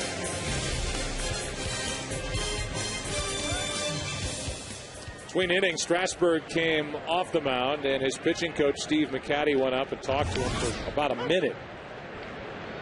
And you and I were talking while it was going on and thinking the same thing, that if you're Steven Strasburg, yeah, you get it. You're at 96 pitches. That's his career high, but he's a big, strong right-handed pitcher who is going to, at the moment, leave on the short end of a 2-0 game and forget pitch count. Let me go back out there and pitch another inning. We're in the big leagues. We're in the show. He might feel good. He had a rough first inning, threw a lot of pitches. And you know what? Okay, so he throws 110. Here is Dickey making a play as he gets up to get it. Takes care of Adam Kennedy, who's 0 for 2. You know, let him pitch if he wants to. Now, we don't know the conversation, but you assume it's going over there, massaging, hey, that boy would have, you know, rebound from the first inning, whatever it is. But he's probably looking over him and going, no, I want to go back out there. And at what point you allow him to go back out there and get through the 6th at 112 pitches, at 111 pitches? And again, getting no run support. He has now a total of 1 run scored behind him over his last 4 starts, including today. And that could start affecting you. That can start affecting you as pitchers that I've played with. I mean, you feel like you got to go out there and execute every single pitch and not give up a run. There's no breathing. There is no room for any error if you're Strasburg with your teammates not doing anything behind you. No, and I mean, I remember Derek Lowe used to get 7 or 8 runs a game the year in 05 or 4, and you know, we could not get a run for Tim Wakefield, and he'd go 7 or 8. So those kind of things become frustrating for pitchers. But you know, Strasburg, you can't control that. You can't control a 3-run home run that your offense gets for you. There's a pitch down and away to Ian Desmond, the 24-year-old rookie who looks like he's going to be a big-time player in this league. He's committed 20 errors, the shortstop position, so the Nationals are putting up with that while he gets used to life in the big leagues. Here is a grounded foul and off his foot. Ken Rosenthal, what is your 2 cents worth on this pitch count thing with Strasburg? Joe, I was here for Strasburg's first start, and John Smoltz was here that night, and he said something very interesting when the night was over.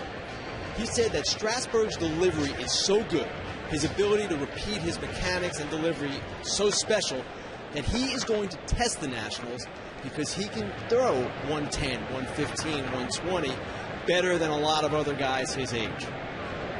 It's just written all over him right now how disappointed he is coming out of this game. And when you talk to guys with this organization, they'll tell you, for as impressive as he is on the mound, on the nights when he doesn't pitch, he's into the ball game, he's on the top step, he's watching every pitch, he's a good teammate. He's more than just electric stuff. A part of Steven Strasburg. Yeah, he reminds you of Roy Halladay, that silent assassin, I think, as Jim said he is. But he's a quiet kid.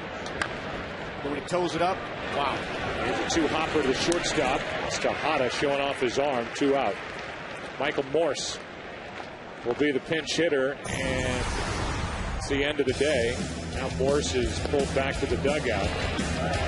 Strasburg was wild in the first inning. They got him for a 2-out RBI hit.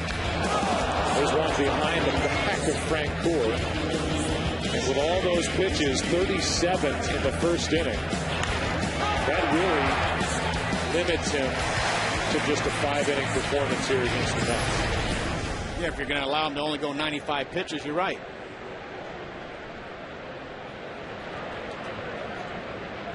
And now J.D. Martin will come off the bench. They had Morse out there. They pull him back. And Martin will be the hitter with 2 out, nobody on in the 5th.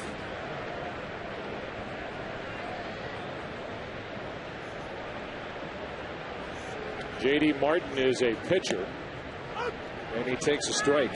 So Morse, even with a rather deep bench, with 2 out, nobody on, they just want to get Strasburg out of the game.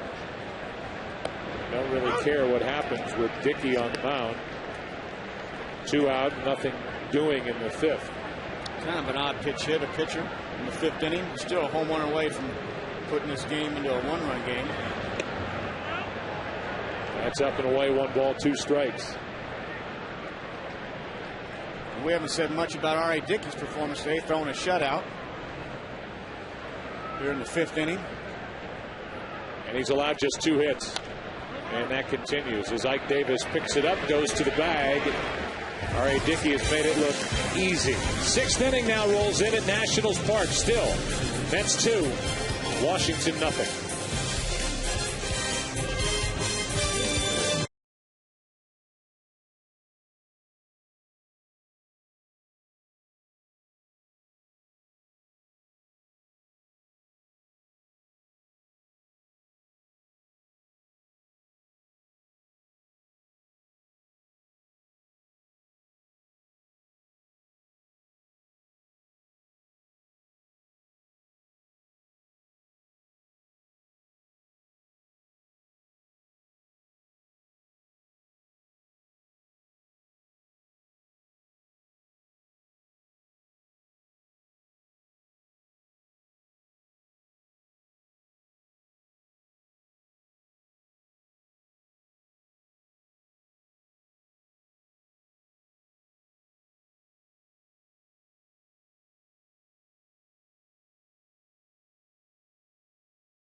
By New Wheaties Fuel, prepare to win.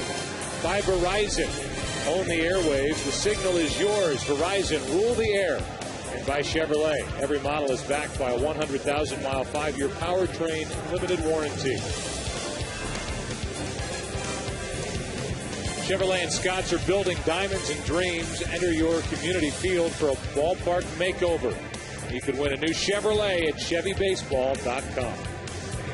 Second pitcher of the day is another good young right-hander. Not as dynamic as Strasburg, but a guy who could eventually be a closer here for the Nationals.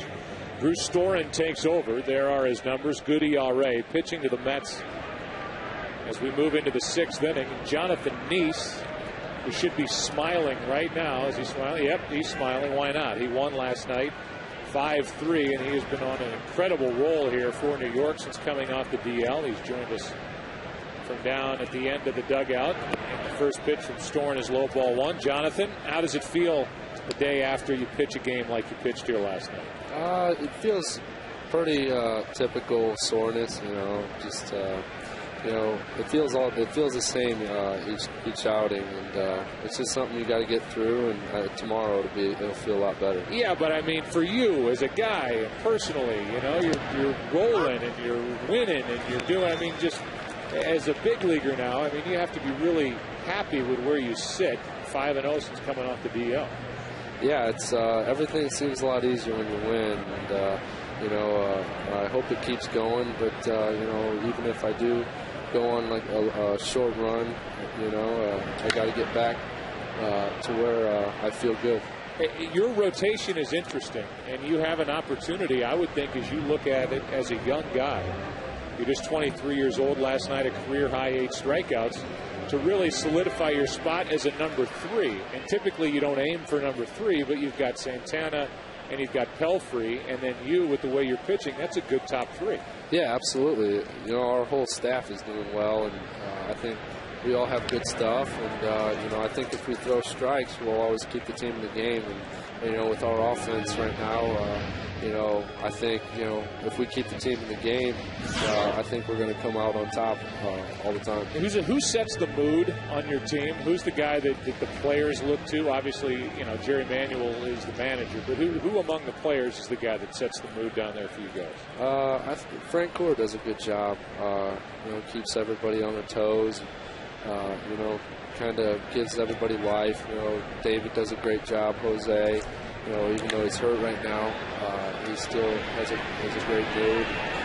Just everybody gets along on this team. Kevin Millar said earlier that Frank Core is the guy who tells everybody when to shave. If you guys are on a nice winning streak, nobody shaves. If not, then you guys go with a beard. Is that accurate, or is Millar just talking stuff? Well, that's pretty accurate. I'll be honest.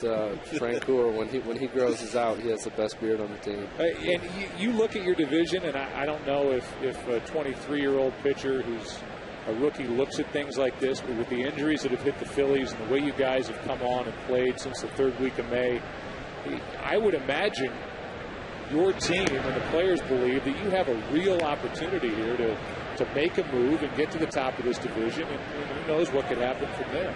Yeah, I think we had that mentality since the beginning of the year. We had a pretty slow start, but if you look back, I think a lot of our losses were real close, and now we're coming up on the winning end of those short games. You had hamstring trouble last year. You had a bad hamstring thing happen this year. What's the craziest thing somebody told you to do to take care of your hamstrings as you go forward through life? Well, don't say it. I can tell it on your face. Just leave it alone. Yeah, just kind of be careful when I feel my position and go for first base. I get crazy. When I ever try to field the ball, I want to make every play, but some plays are kind of unrealistic to make. And, I just got to take it easy. I've only known you for 3 minutes, but I have a tough time believing you get crazy. Well, here's a grounder to first. Dunn flips for the out. That's 2 away. You get crazy, really? Come on. Well, a lot of times I'm a walking disaster out there, but he's left-handed, right? Yeah, I try to keep calm out there. I'll ask you the last question. That's about the "Hey, remember me," R.A. Dickey. I mean, I know you guys talk, and everybody's talking about Steven Strasburg, and he hangs the moon, and he's the best thing to come along in the history of Major League Baseball. And yet, R.A. Dickey is throwing a 3-hit shutout through 5 innings. That's not bad. Yeah, absolutely. He's got great stuff. Same with Steven Strasburg. There's a reason why everybody's hyping him up. He has great stuff, and for being as young as he is, he competes out there really well. And same with our pitchers. RA does a great job. And, he always keeps our team in the game. Do you know what RA stands for? I have no idea. Yeah, me either. But it's something you could ask him, next time you guys go to dinner. Yeah. Maybe tomorrow when he's not pitching. Okay, yeah, let's leave that alone for the rest of the day. Here's a foul backing out of play. It's Robert Allen Dickey. So next time, just call him Bobby or Robbie. But you're like a veteran. I mean, most rookies might settle themselves right in the middle of the dugout, but you're down in the end, so nobody can mess with you. Yeah, right now, until I walk in there. Yeah, guys are watching you in the clubhouse, too, right? Yeah, probably. Well, I hope we haven't jinxed you, because it's been fun to watch you pitch, and congratulations on your win last night. All right, thank you, guys. All right, that's Jonathan Neese of the New York Mets. 2 out, nobody on, no balls, 2 strikes. The count on Frank Core. He strikes out. That sends us into the bottom of the 6th inning. The Nationals will bat. Good inning for Storen. And the top of the order coming up for Washington: Morgan, Harris, Zimmerman. Nats have been quiet. They trail 2-0.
Build your baseball hot streak. Correctly pick 10 straight and win a Fox Sports baseball cap.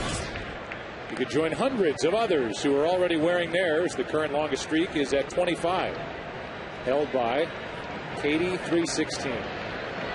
Get your streak started today at foxsports.com/fantasy. Top of the order, Nigel Morgan is 0 for 2. Bottom of the 6th inning, 2-0. The Mets are on top. R.A. Dickey has allowed just 2 hits. Both hits came with 2 out. So there has been nothing put together by Washington. Kevin, kind of a weird pinch hitting move to bring Mike Morse back late, send J.D. Martin in, who had never pinch hit before. It's a 2-0 game. And you're one swing away from getting something going. Yeah, it was really odd. I mean, Mike Morse, obviously, if someone gets on base, he's for the 2-run home run. Here's a grounder to first, and Ike Davis goes to the bag, 1 out. But you send a pitcher up there in a 2-run game, and you're still a double away and a knock away or something away. He's a career 188 hitter, J.D. Martin. He had never pinch hit. But that's who made the last out, pinch hitting for Strasburg. And Nigel Morgan's made the first out here in the 6th inning. Willie Harris, who's 0 for 2, digs his way in.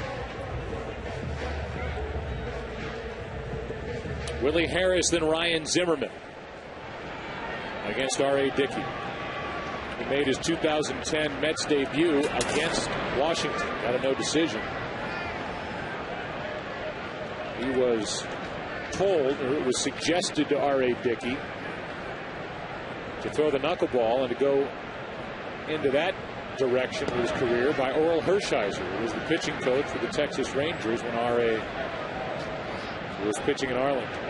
You either can throw one or you can't. I have tried to throw one for 20 years just for fun, and I have no chance. And some guys could just grab it and, at least throw it for fun to play catch with. But you know what? It's a true testament of what this guy's done in his career, being a first rounder and then, having a ligament problem. And now, in 2010, starting this way for the Mets at the right time for these guys.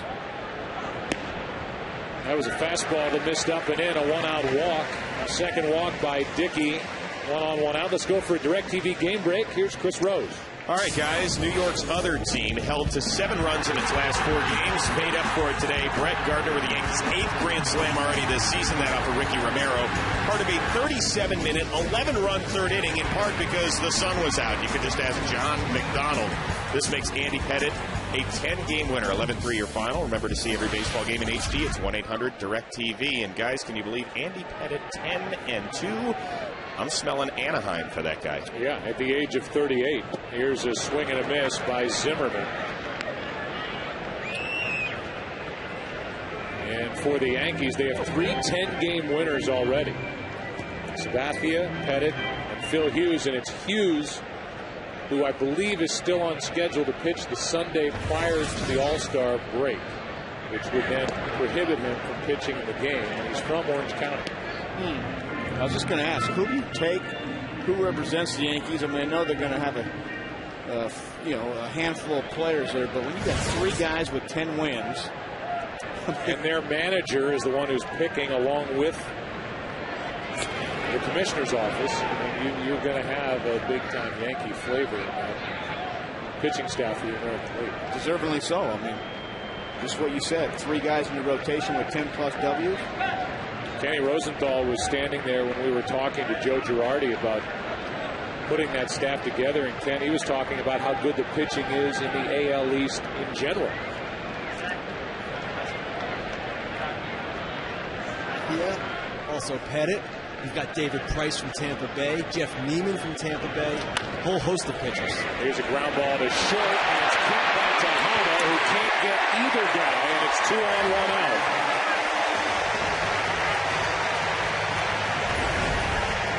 A walk and now an error, and for Ruben Tejada, it's his 3rd. I want to go back to Ken Rosenthal because, Ken, we couldn't hear you at the beginning about the pitching in general in the AL East. And Girardi and the commissioner's office are going to have a tough time excluding some guys who are definitely worthy. What was the list you put together? Well, from the Yankees alone, you had the 3 starters, Sabathia, Hughes, Pettitte, but Hughes might be out. The Red Sox, Sean Lester and Clay Buchholz if he's healthy. And finally, from Tampa Bay, David Price, Jeff Neiman, those two guys have been outstanding. The Blue Jays have Ricky Romero, so it's a really healthy contingent from the AL East alone. But the Yankees, Joe, they could have as many as 6 All-Stars. Add Rivera, Jeter, A-Rod, Cano. Cano has been fantastic if you haven't looked at his numbers. Here's a pitch that misses to Dunn. The count 1 ball, 1 strike. What he's doing with his average, with the power, he's cut out the silly errors at second base. I mean, he is an MVP type player. He really is. That swing that he has is so effortless, and he has got a flavor about him when you watch him play. And I always said he makes an error look sweet or a strikeout. I mean, everything about him. He'll make a play over the bag, up the middle, underhand, right to Teixeira's chest. And he could swing. I mean, he can go left, right, center. But he's a tremendous asset to that club.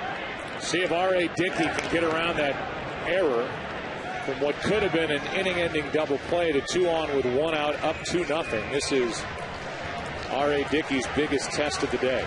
Scary matchup for him. You know, Dunn's one of those guys, you put one of those 75-mile-an-hour knuckleballs on the plate, he'd put up there in the third deck.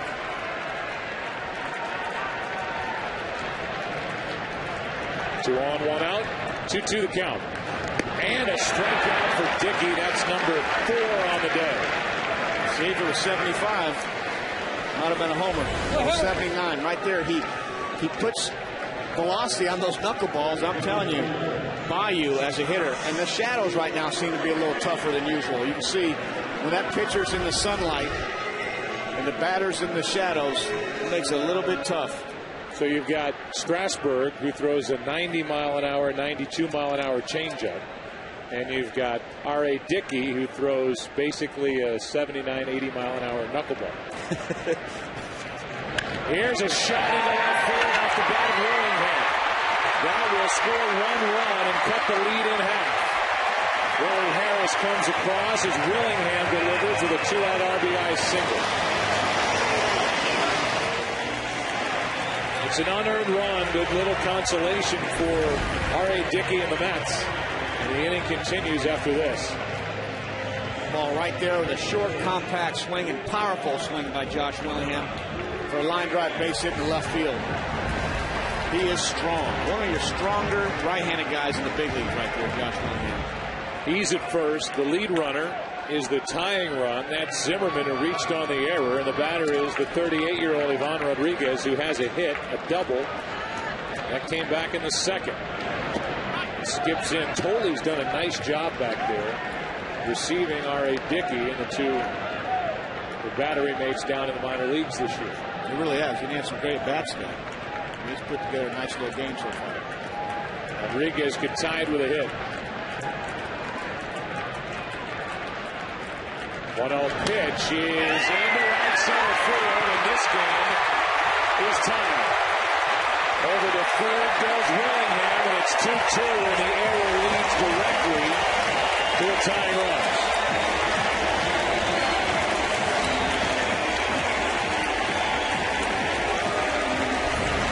Here's old Bud still doing it. Takes that pitch that was going to almost hit the ground to right center field.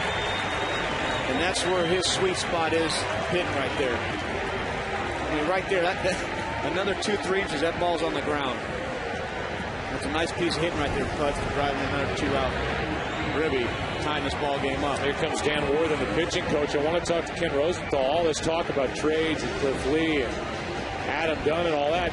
If I'm a team that needs a catcher and a veteran presence and a guy who's been good in the postseason, Ivan Rodriguez has got to be on somebody's list. And if I'm the Nationals and can get a younger player, I would think there's a deal to be made out there somewhere that could really help both organizations. Joe, that's a great point. The one thing is they love him with Strasburg, and they've got some other younger pitchers coming in the second half. Jordan Zimmerman, Russ Detweiler, who come off the disabled list. So they like him in that mentoring role, but he still has a lot of life. And he told me before the game, Joe, this is his 20th season, and he wants to play 3 or 4 more years. Well, he can still play, he can still move, and he has maybe the most inappropriate nickname of all time. He's anything but pudgy. First and third, 2 out. Adam Kennedy takes the ball down and away. Kennedy could put the Nationals on top for the first time today. Strasburg's off the hook. 2 unearned runs and a chance for more here in the 6th inning. Strike 1. Here's the error by Tejada. Just took his eye off the ball last second. Trying to be too quick. They always tell you, make sure you get one, let the second baseman or shortstop be quick around the bag. That's their job. Here's a 1-1. Strike 2 on Kennedy. In that case, it would have been House Cora. Let him be quick.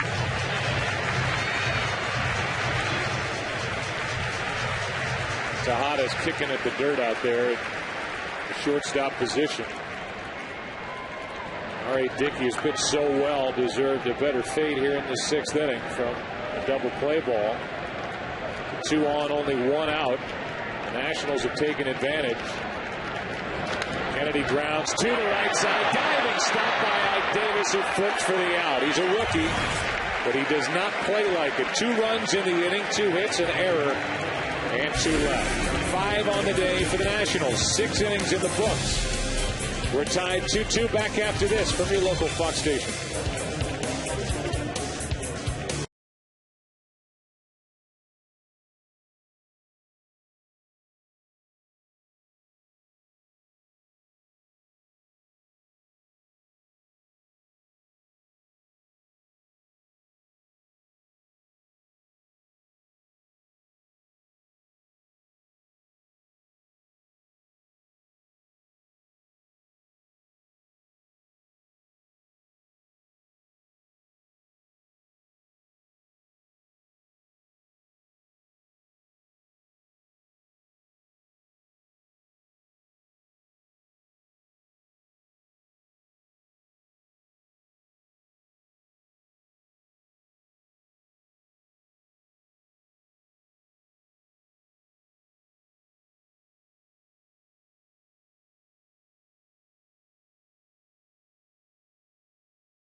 Would like to make up for an error, leads it off.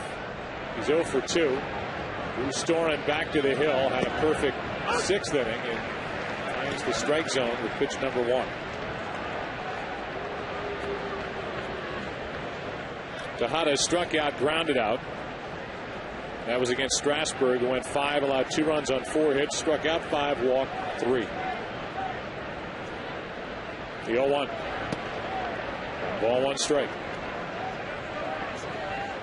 Some good arms in this bullpen for Washington, and you heard the names that were said earlier by Ken Rosenthal. They've got a terrific group injured on their way back, including Detweiler,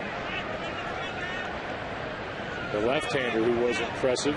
Here's a 1-1 pitch. A check swing foul. Strike 2. John Lannon was the opening day starting pitcher. He's at Double-A Harrisburg, was sent down the 3rd week of June. Craig Stammen was sent out. He'll pitch tomorrow. He was very good in a 7-2 win over Atlanta. Ivan Hernandez very good here on Thursday. Jason Marquis is injured. Tejada waits for a 1-2 pitch. That's outside. Shin-Ming Wong is on that list. They have control of Wong through next year. Scott Olson, Jordan Zimmerman.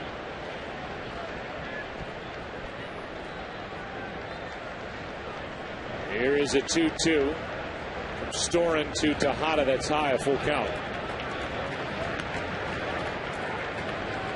Tejada trying to get on. It's a 2-2 game now in the 7th.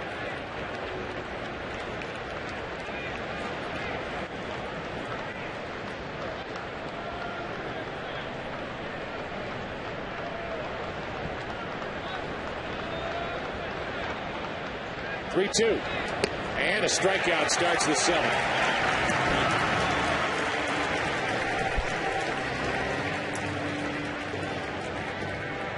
With 1 out, nobody on. I'll give you the Verizon game summary.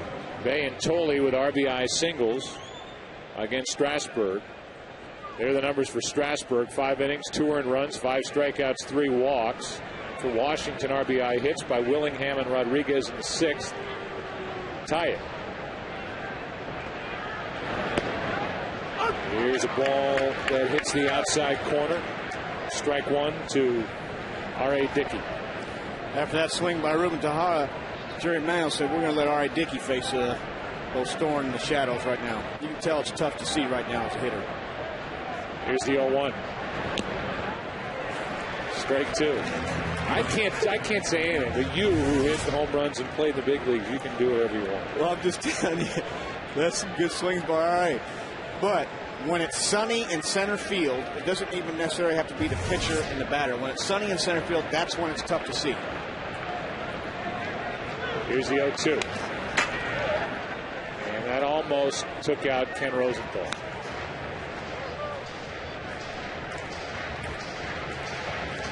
There've been a couple here today. Have there? Yes, there have. I'm on alert. You ever glove Ken? I don't, Kevin. Might not help anyway. 0-2 is the count. With 1 out, nobody on, and Storen has faced 4, retired 4. I'm marking down and out here before the pitch, and the 2-hopper to Dunn, 2 out. Bring in Angel Pagan.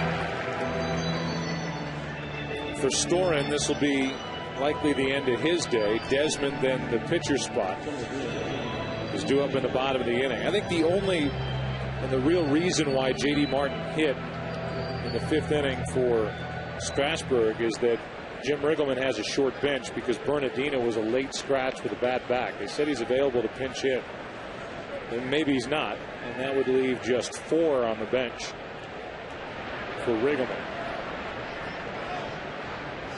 2 out, nobody on. Here's Pagan, and strike 1. Yeah, there was a reason for Jimmy sending him up in the 5th inning. That makes sense. You got a short bench or somebody else hurt, you never know. 2 out, nothing happening. Morse was pulled back, so he is still on the bench for Riggleman and the Nationals. Here's the 0-1. Look, defensive swings to back up your point. The count 0-2. It's just a fact. Usually that 2nd or 3rd group in batting practice, you know, the 5:30 to 6 group. You can tell by the swings. These are major league hitters. Those are 93-mile-an-hour fastballs. And you're seeing some defensive swings, and it has to do with your vision. You saw the other day in Minnesota with Evan Longoria going through a few times. They've obviously got a problem there with their backdrop before the first 2-3 innings going on, and then the next night he came up with sunglasses first at bat. So you can't see, it's tough, obviously. It's Pagan trying to find the baseball. He's set up here at 0-2. Storen tries to turn in 2 perfect innings, and he does. Gets a strikeout, 3 in 2 innings. And it's time to stretch here on Saturday, July 3rd, to look at the Iwo Jima Memorial. As we go to the bottom of the 7th, time to stretch. Nationals coming up, tied at 2.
Taco Bell. Taco Bell, think outside the bun. Fox Sports and the United States Department of Defense have collaborated to build a 5,000 square foot Fox Sports Skybox Lounge at an Air Force base in Southwest Asia. The lounge opened last week. The idea was born last fall during Fox NFL Sunday's trip to Bagram Air Base. As a fly ball down the left field line slices toward the seats and goes out of play off the bat of Ian Desmond, strike one.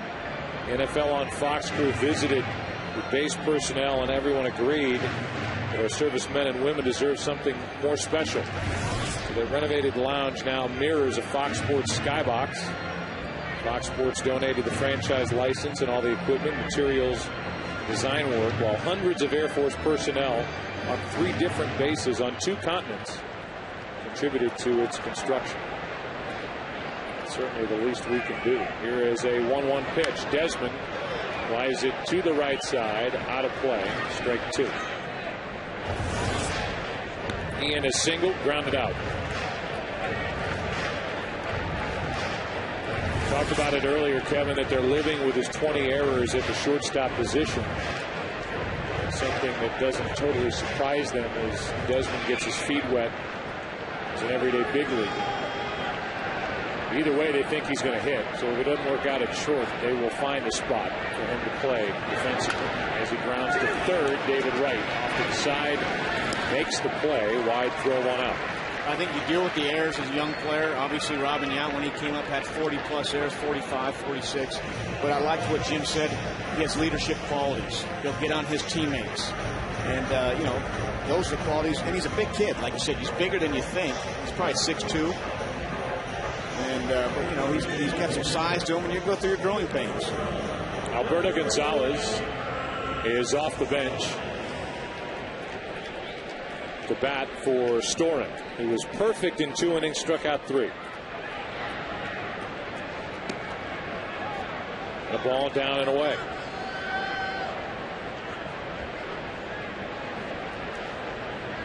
The next from R.A. Dickey is headed in, and that hits the outside corner. After Gonzalez, it's Niger Morgan. R.A. Dickey is trying to get through 7. Line drive, base hit into center. Successful pinch hit appearance by Alberto Gonzalez, and he's on with 1 out in the 7th. Today's game, presented by Taco Bell, is sponsored by Lowe's. Lowe's, let's build something together. By Scott's, official lawn care company of Major League Baseball. And by New Gillette Fusion Pro Glide. Turn shaving into gliding and skeptics into believers. 1 on, 1 out. Back to the top of the order in Niger Morgan, and that pulls David Wright way in at third base.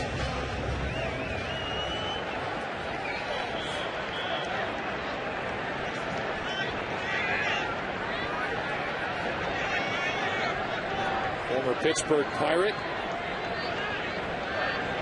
Start of the day hitting just .258. Takes a strike.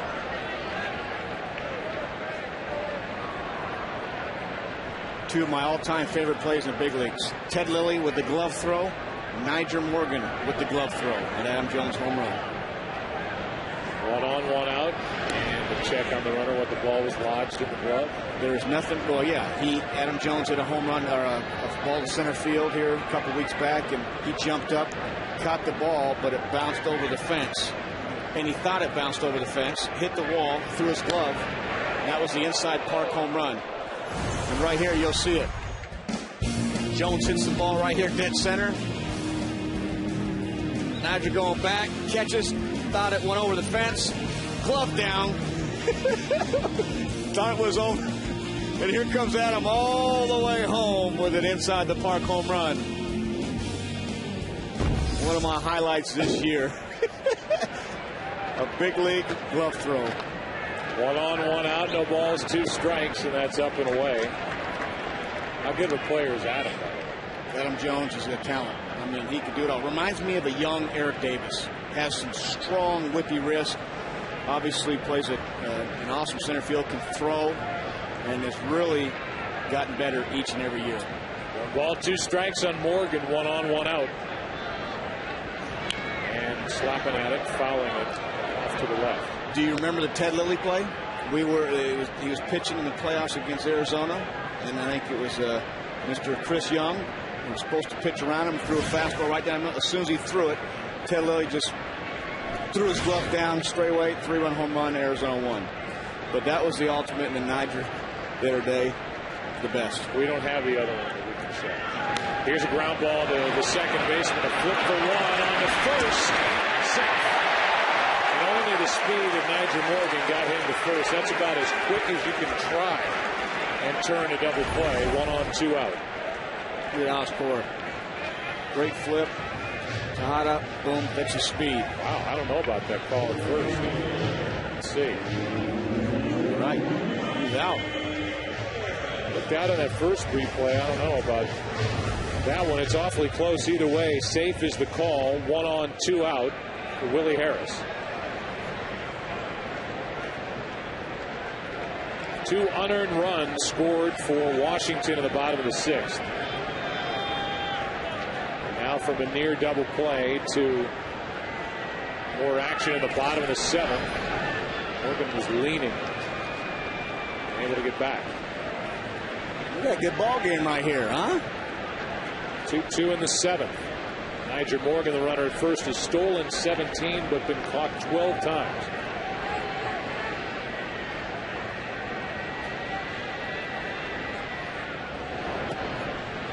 Pitch down and away, ball 1. It's a matter of time till he goes. He's going to steal second base. This is where the knuckleball pitcher, you got Josh Tolley's done a great job, but if you can run, this is where the disadvantage happens. Feliciano, the lefty, Bobby Parnell, the right-hander. Getting loose for the Mets in their pen. And a big lead and nearly picked off was Morgan. Nobody's been caught stealing more in the league than Niger Morgan, and he had a huge lead, just able to get back. Yeah, might not need that big of a lead against a guy like R.A. Dickey. Just need him to go home and you should have no trouble on a knuckleball.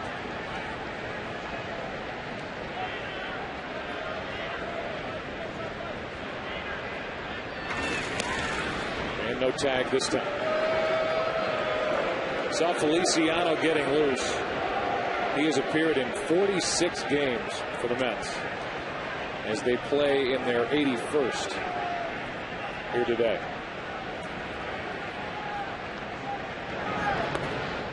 That's ball 2, 2-0. A little slide step there by R.A. Dickey. But definitely preoccupied with Morgan at first, and he's fallen behind Harris 2-0 with a dangerous Ryan Zimmerman up next. One thing that does is speed. Speed never slumps, causes chaos. You're exactly right. R.A. Dickey's got all of his attention over there on first base. Now you're 2-0 to Willie Harris. Harris 0 for 2 with a walk and a run scored. Now it's 3-0. I'm surprised, though, it's taken 3 pitches and Niger still at first base. I thought he'd been gone the first 2 pitches. I mean, why not? Here comes a 3-0. 3-1.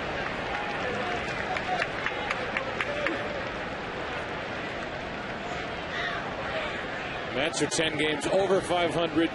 Nationals 11 games under. Tied 2-2 in the 7th. 1 on, 2 out. And another huge lead. Able to get back is Niger Morgan. See if he's running with a count 3-1.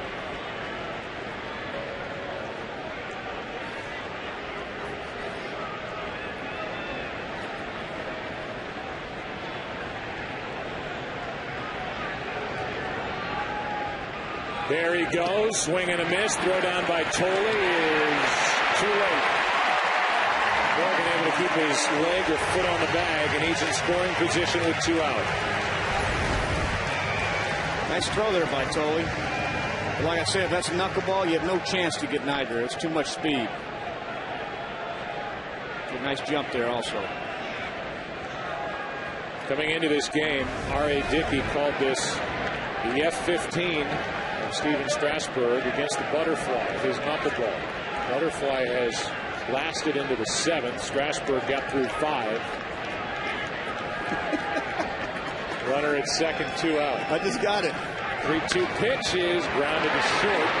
Kahana makes the play and looked good doing it. Made an error earlier. I'll explain it to you in greater detail when we take the break, Kevin. 8th inning, still tied at 2.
Tyler Clippard, who is the future closer. Of course, you could say that for Drew Storen, their closer, Matt Capps, is another hard-throwing right-hander, so they have a good group down there, and we may see them all before the end of this one. And Tyler Clippard's on pace to go 16-10 on the year. He's got 13 decisions. It's unbelievable. It's July 3rd. And he has been in the bullpen. He's making his 41st appearance. That is third most in baseball this year. Feliciano leads the way. Here's a line drive in right center field off the bat of Cora. That ball's going to get to the wall in a 2-2 game to start the 8th. And Cora's going to dig and make it to third. He tripled last night and he triples today.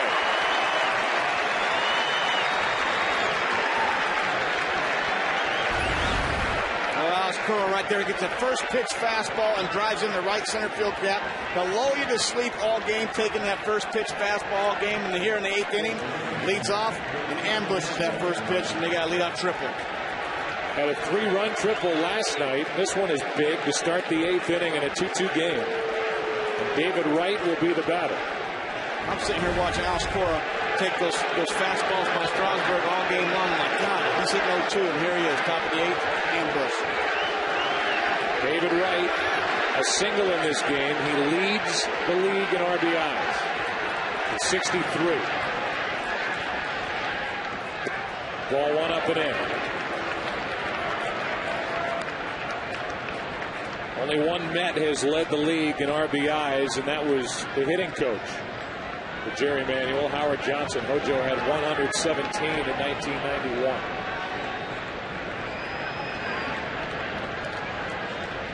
Wright is on top in the National League. Runner at third, nobody out. 1 ball, 1 strike.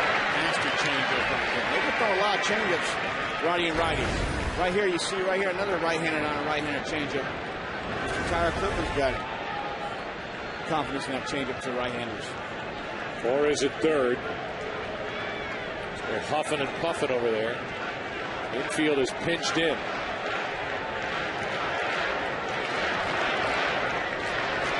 Here comes a 1-1. Clipper. Inside corner, strike 2. Good location right there, down and in. Guy on third base, they're trying to get him to hit a ground ball to the infield. It's a tough ball to elevate right there.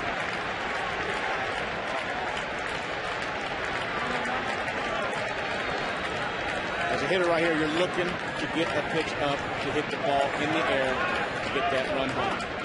Time called by Rodriguez, the catcher. The defense are kind of halfway in between. You know, they're not in, they're not back, but they're in just far enough to where Alex has got to read the ball through the infield. Here comes a 1-2 pitch. Foul back, and he took a rip.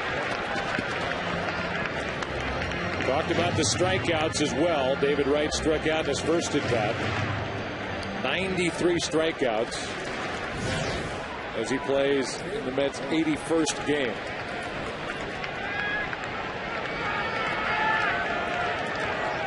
It's the 4th highest total in the National League.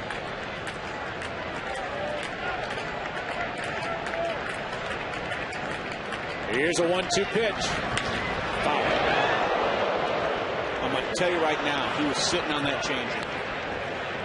The high fastball he just fouled off, and I'm telling you, they've been throwing a lot of change. You can see him right there, staying back on that changeup, and he rips it down the foul line. But those are the adjustments as hitters that you have to make. Chip Hale, the third base coach, had to make an adjustment and get down. Thing went right over his head. 1 ball, 2 strikes.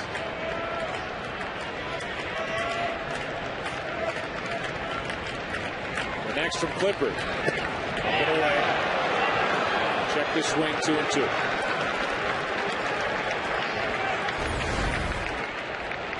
Good take by David. You know, the strikeout thing is a little bit overrated. I mean, if you strike out, you strike out, outs and out, whether you line to left or you pop up the pitcher. But if you're a run producer, what's it matter?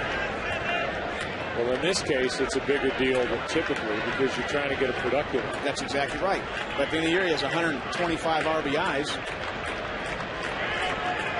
Here comes a 2-2. Squirts away, ball 3. Rodriguez gets on top, 4 count.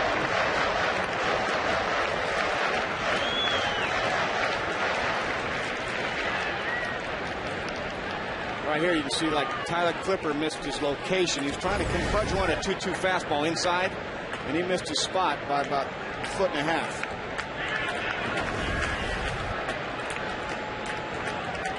Clipper ready with another 3-2 pitch to David Wright. After one up and fouled it back. Back with the changeup. It's an elevated changeup. Now it's the pitch, David. That's a little bit down. We got action. We either got a homer or we got a sac fly.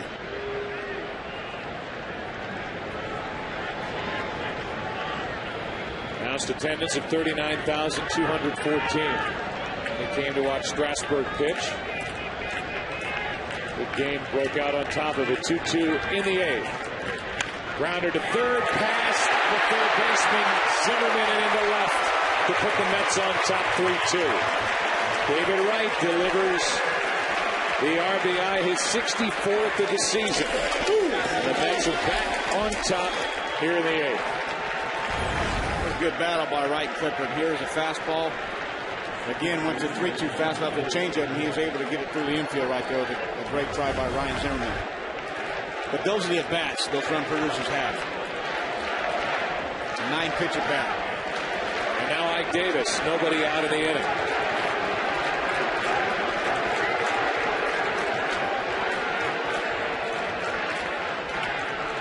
Right now, the bullpen for the Mets is quiet.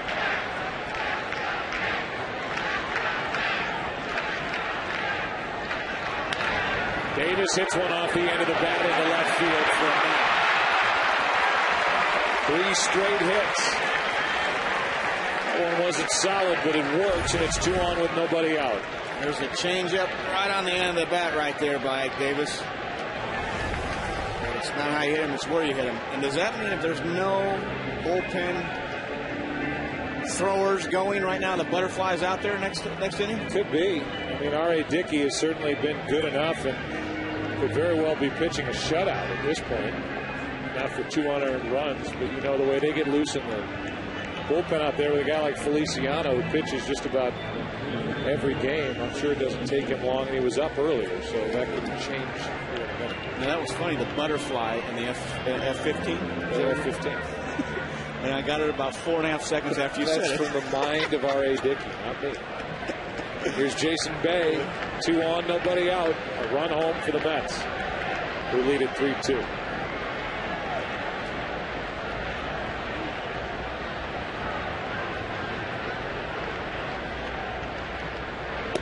Strike 1. Bay with an RBI single against Strasburg in the first. He struck out against the 21-year-old in the third. Popped up against Storin in the 6th. And now Batista, for the 3rd time today, is getting loose. Here's an 0-1. Ball 1. Now that wasn't a chance. That's like some kind of a cutter or a slider right there.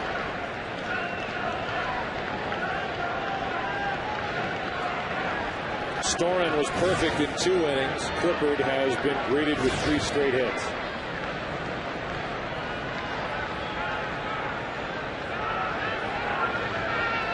Here's a 1-1 pitch. 93-mile-an-hour fastball swung through by Bay. Strike 2. The Nationals in the bottom of this 8th inning will have the heart of their lineup: Zimmerman, Dunn, and Willingham. Now Bobby Parnell gets loose. And to secure that 8th inning relief spot. Was good in that role last night. Bay pops it up. Right side for Dunn. Fouled ground. 1 out.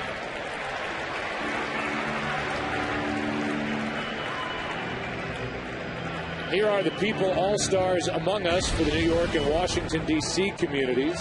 All 30 winners from the communities around Major League Baseball will be honored during the All-Star pregame. That's July 13th on Fox. Representative for the Mets and the representative for the Nationals. Now with 2 on, 1 out, batter is Tolley. Done a nice job behind the plate and at it with a walk, a single, and RBI.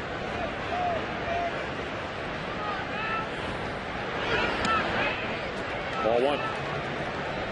And where was that pitch? It was too hard.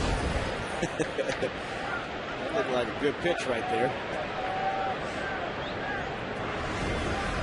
Bolsay was down. 1 ball, no strikes on Tolley. Jeff Francoeur on deck. 2 on, 1 out. Run home for the Mets. And up and away, ball 2, 2-0.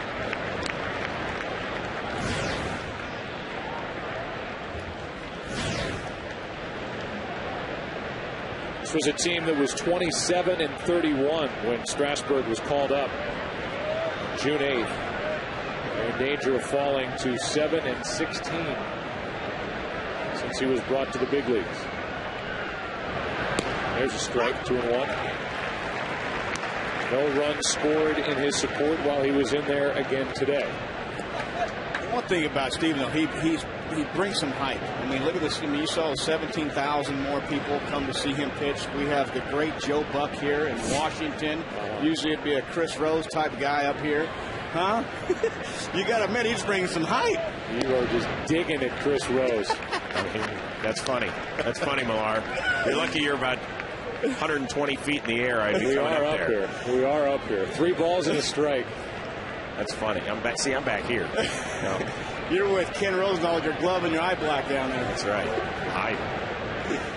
2 on, 1 out. 3 balls and a strike. Tolley trying to reach base for the third time today as Clippard brings it. And it's just ripped into right field. Back at the wall. It short hops the fence. In to score is David Wright.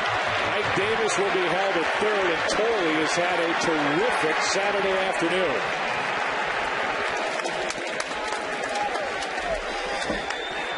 It's another guy the Mets have to think about keeping around this big league club, as he has 2 hits, a walk, and he pummeled that high delivery.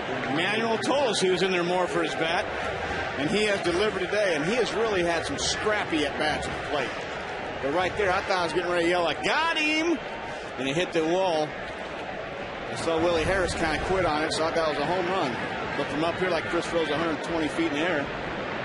Tough to tell. Here is an intentional pass being handed to Francoeur.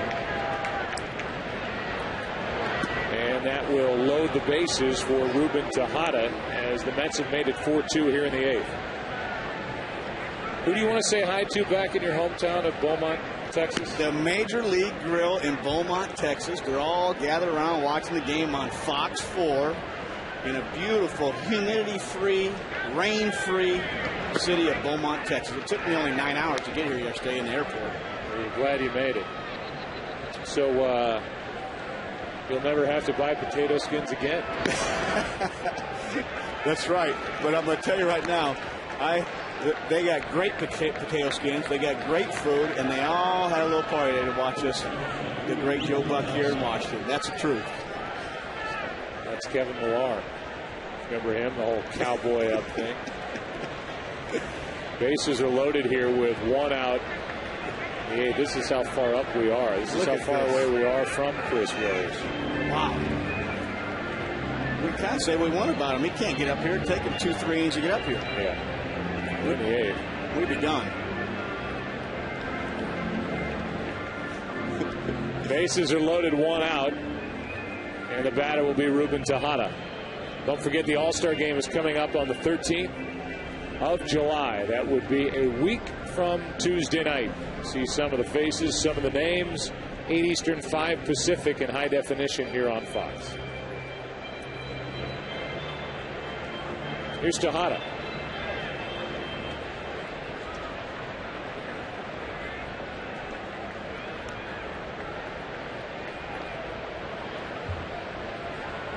Ike Davis, the runner at third. On at second is Tolley. Francoeur is on at first after the intentional walk. Here is the 20-year-old Tejada. He goes after the first pitch and skies it into center. Davis will tag at third. He'll come to the plate. The throw is cut off. And now brought to the plate way too late. It's been a 3-run 8th inning for the Mets, and they now lead it 5-2. Sac fly by Tejada.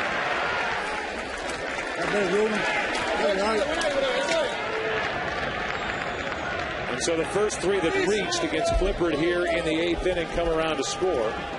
And Chris Carter will come off the bench and bat for R.A. Dickey, who is on his way to a 7-1 start this season with the Mets.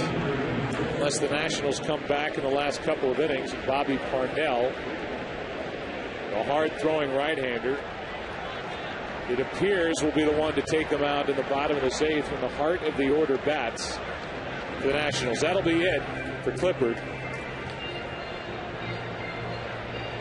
And a pitching change coming here for the Nationals. It's been a good inning for the Mets. 3 runs, and they lead it 5-2.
Game celebration begins tomorrow on TBS for the All-Star Selection Show. Then on Monday, July 12th, it's the Home Run Derby on ESPN.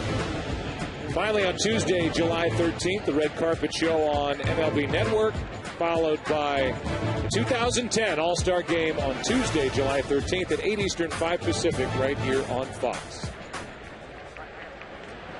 Fernando Tatis will hit for Carter, and Doug Slayton takes over, a guy that the Nationals picked off waivers from Arizona. National League, by the way, has not won the All-Star Game since 1996. It was a tie in 2002, and Tatis was shocked to learn that that first pitch was a strike. He was jumping out of the way and diving and didn't know what was going on. We got a strike. Really nice guy, Fernando Tatis. You know, he came up playing third base for the Expos, had the tight pants and the wristbands and the whole Sammy Sosa look, mock neck, turtleneck, and I got a chance to be his teammate in Baltimore, and one of the nicest guys I've ever played with. First and third, 2 out. There goes a runner at first, Francoeur, and he has to come back as Tatis fouls at strike 2. It's funny, as players, sometimes, you know, it's an image. You don't know a guy, but you kind of look at him and it's how you see him and judge him or talk about him, and all of a sudden you play with them. And he is one of the most soft-spoken gentlemen I've ever played with. And obviously his 2 grand slams that one inning when he was with St. Louis and Dodger Stadium. But truly, you know, had a great season for the Mets last year. Really did. And it's done a great job for them. Slow start for him this year. Hitting just 175, 2 homers, 6 RBIs, and Rodriguez blocks it. Pitch in the dirt, ball 1. Not just 2 grand slams in one inning in a game for the Cardinals at Dodger Stadium, but against the same pitcher, Jan-Ho Park. Jan-Ho Park. I mean, it's hard to even believe that a guy could be in the game in the same inning long enough to give up 2 grand slams to the same guy. How are you feeling taking your positions with 8 RBIs that inning? Here's a check on the runner at first.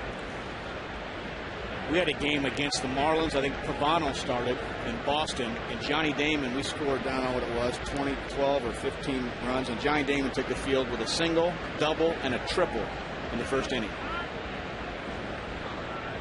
1 ball, 2 strikes. Now, Damon was a guy, and continues to be a guy, that what you see is what you get. He is one of the most likable players in the big leagues. Tremendous teammate, tremendous, heart. He is one of the toughest guys we're going to play with. Playing for Detroit as Tatis spoils the pitch. Just throws the bat at it and fouls it. Still 1-2.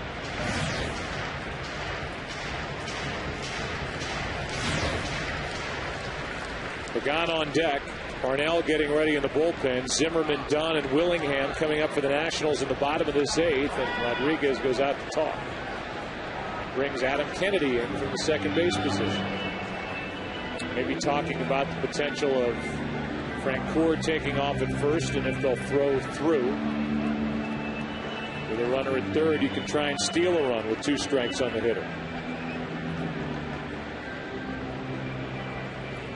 Runner at third is Tolley.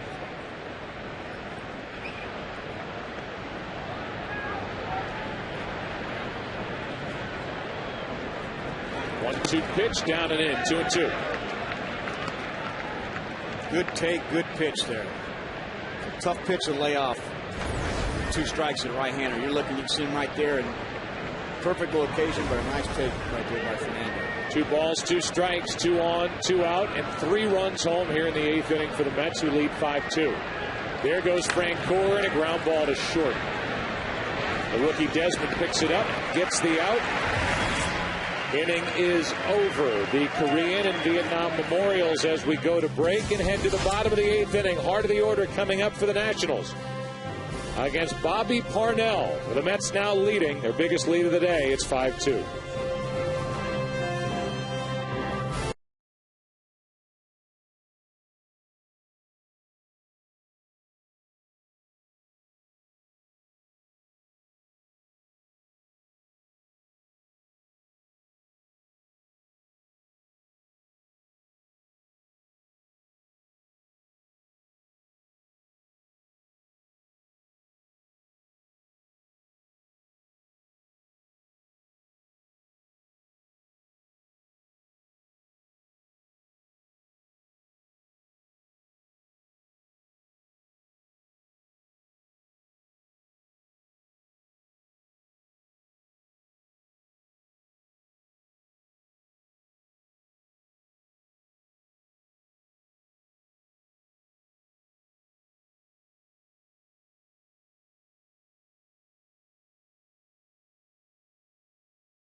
Lawn and Garden Crew. By Coppertone Sport outshines so you can enjoy the sun. And by DirecTV, watch and record in multiple rooms with just one DVR. Beautiful day, good game, 5-2. The Mets now lead at bottom of the 8th, and Bobby Parnell takes over. New catcher is Blanco. Here's the number 3 hitter, Ryan Zimmerman, who's 0 for 3. Reached on an error, scored a run back in the 6th. You can see the good velocity right away, strike one. Bobby Parnell, involved in 68 games last year. He's 25 years old, was recalled on June 22nd. Really trying to fill a role for the Mets and solidify the 8th inning spot out of the bullpen. From the right side, he jams Zimmerman. Ground ball to Tejada. Away. Parnell started the season in the minor leagues. Said he was throwing his cutter too much during spring training. Now he's just fastball, slider, changeup. Last year was a reliever, got to the setup role. They made him a starter, and he went 1-5 with an ERA just under 8. So he's worked his way, Kevin, all the way back into this 8th inning role. It's funny you just saying that he felt he was throwing his cutter too much. A lot of pitchers fall in love with that cutter. It's a fun pitch to throw, even playing catch with it or whatever. But once you develop it, also they want to throw it, 1-0 and 2-1 and 2-2.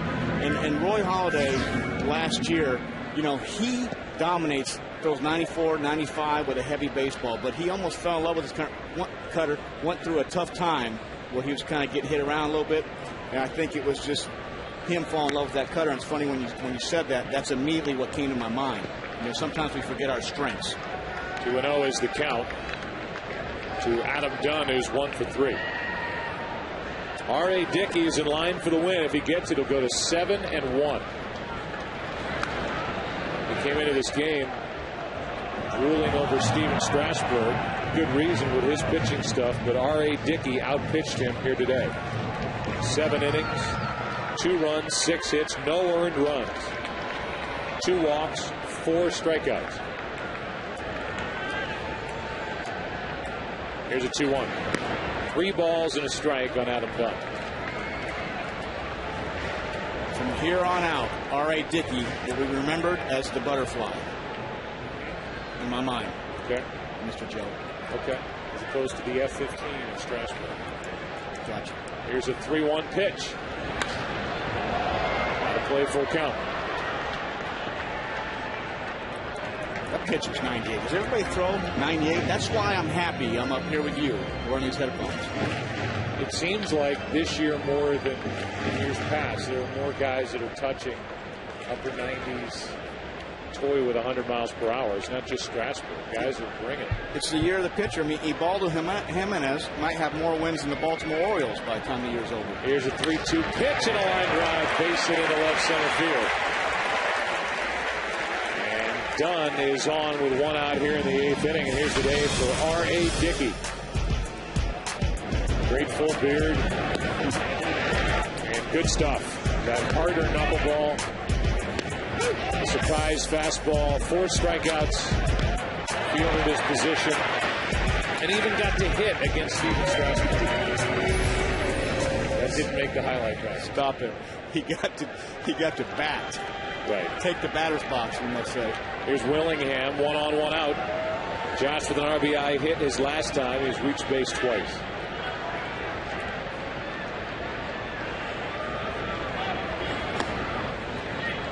Ball 1. Did you think that was funny, by the way, the Ubaldo Jimenez? Yeah, I mean, know what, though? I kind of sense a little bitterness because he used to be with the Baltimore Orioles. No bitter Bob. They've got 24 wins, and Jimenez has got, what, 14? Yeah, I thought that was funny. It is funny. You didn't laugh at me, though. Well, it takes a lot more than that to get me to laugh. Here's a strike over the outside part, 1 ball, 1 strike, 97 from Parnell. I'm only bitter, Bob, against the Cubs. The Cubs cut you in spring training, and look at what they're doing. Yeah, now I could talk smack about them. The Orioles had a nice 3 years there. It was fun, great organization. I'm just saying that the facts are facts. Ubaldo's got 14 wins, and they had 17 at some little while ago. Here's a 1-1. They came from behind, the Orioles did, 3 times last weekend to beat the Nationals.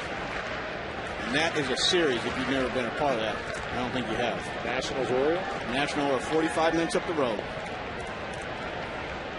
2 balls and a strike, 1 on, 1 out. And a foul straight back. It's 2-2. Ken Rosenthal is still down there in the corner of the dugout. You have more on R.A. Dickey? Yes, Joe. I had a conversation with him yesterday, and we talked about his knuckleball. And he said something to me that Kevin Millar, in all of my years covering him, never said. He said he was trying to go from being a craftsman to being an artist. From a craftsman to an artist. An artist who features a knuckleball. And he seems to have better control over his knuckleball than really anybody that I've seen. Going back to Huff and other guys, I mean, there are times where just the control was, no idea where it was going.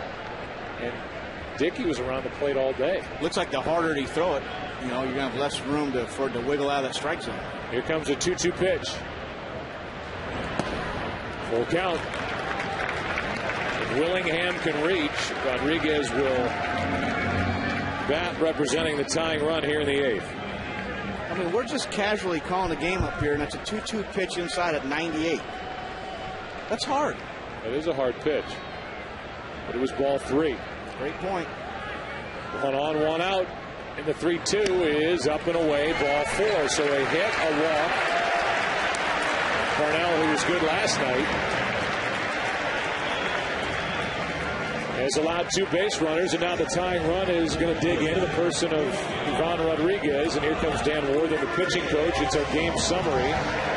7 o'clock in the East. The Mets with a 3-run top of the 8th. The Nationals trying to answer that. Dickey with 7 innings pitched.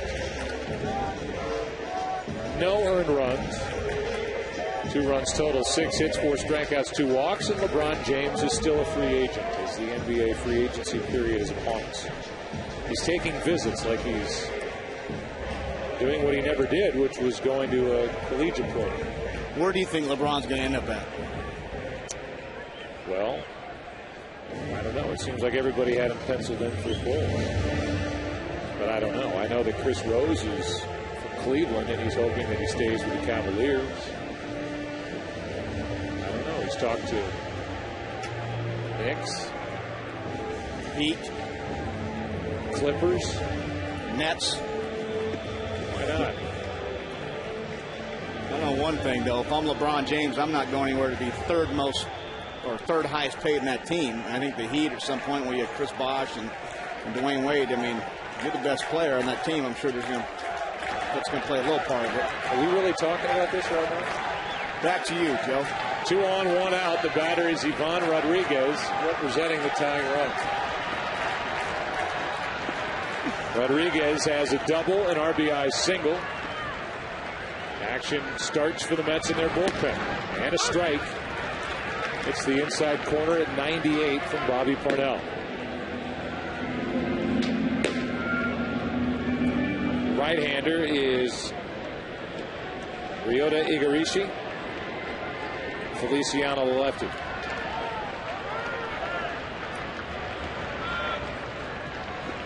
Here comes an 0-1. High heat at 97, so Rodriguez was catching some of that from Strasburg. Now he's trying to hit it from Parnell, and he's too late. As soon as that ball goes above the belt at 95 or higher, that's a tough pitch to catch up to. And now Pudge is in the hole 0-2.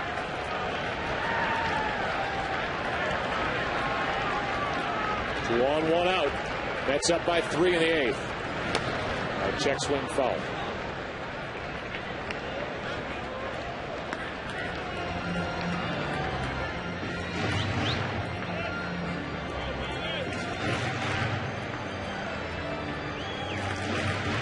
Don Rodriguez is sitting on 299 home runs as a catcher. He's over 300 total. Like Piazza, the most all time with 396.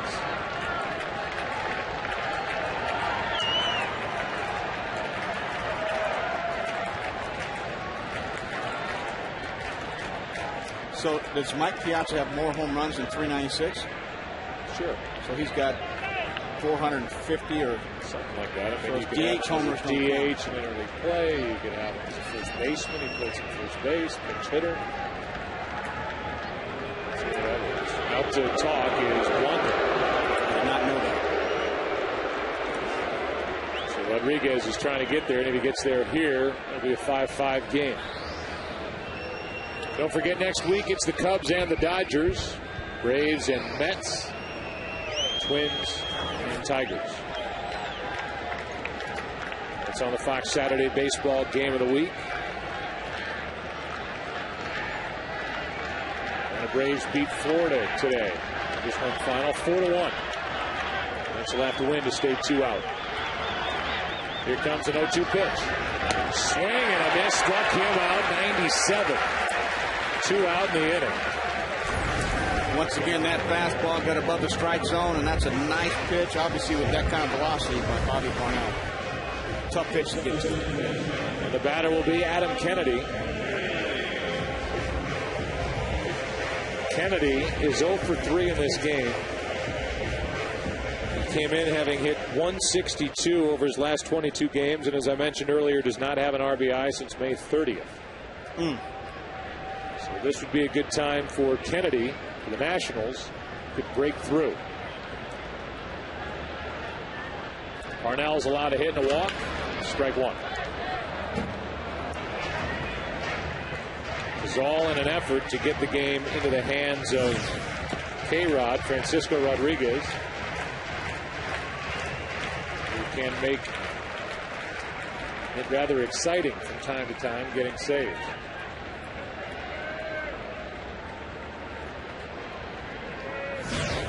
Two on, 2 out, no balls, 1 strike. 1-1. This is a Mets team that came in having lost 7 of their last 9 games here at Nationals Park. And playing without Jose Reyes for the 4th straight game. Strained a muscle in his right side while the team was in Puerto Rico. Here's a 1-1.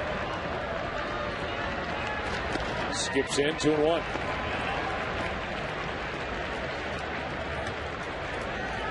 On deck is the number 8 hitter and the rookie Ian Desmond.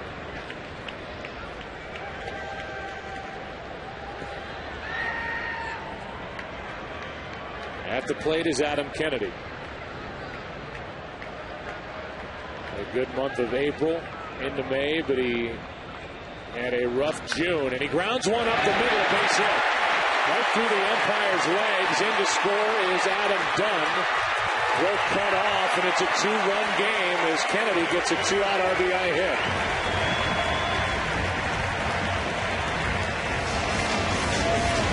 Well, I'll take the load off right here. Adam Kennedy gets a fastball that stays middle and takes the ball right back up the middle. I'll take the little monkey off the bat right there and put this game within 2. Right through the legs of Jim Reynolds, the second base umpire, and it's 2 on with 2 out for Ian Desmond, who with that total of 34 RBIs has the 5th most among rookies in the National League.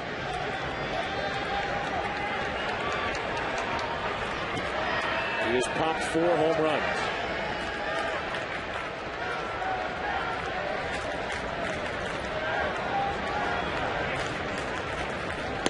Strike 1.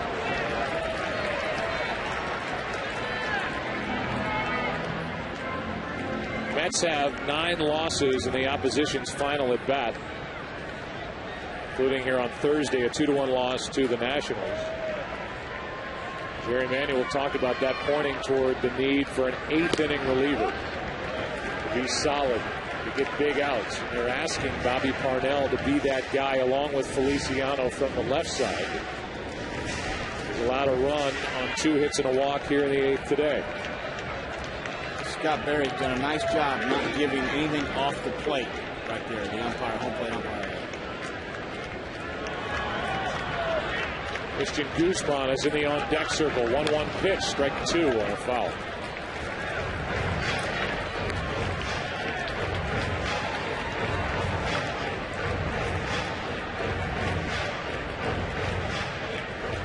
Parnell with a long 8th inning. Long 8th inning in general, with the Mets coming up with 3 in the top half.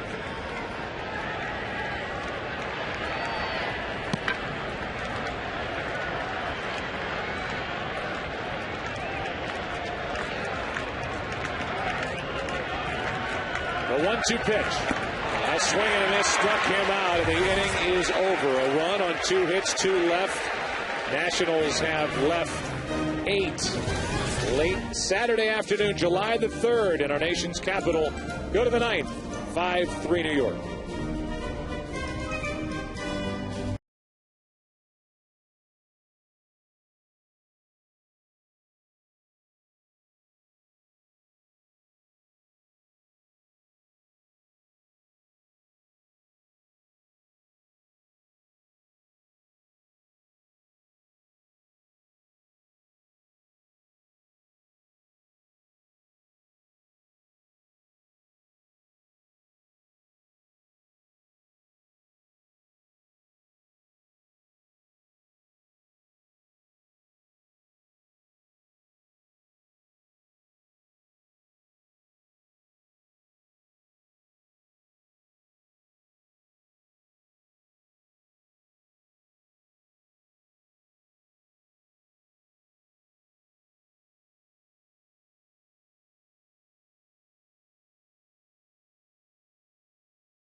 Top of the order for the Mets in the 9th inning. Pagan, Cora, David Wright against the left-hander Slayton.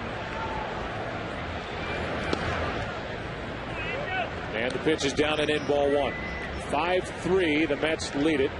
Francisco Rodriguez is getting loose for New York in the bullpen.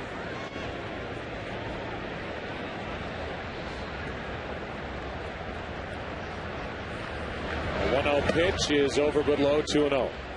There is action for the Nationals in their bullpen.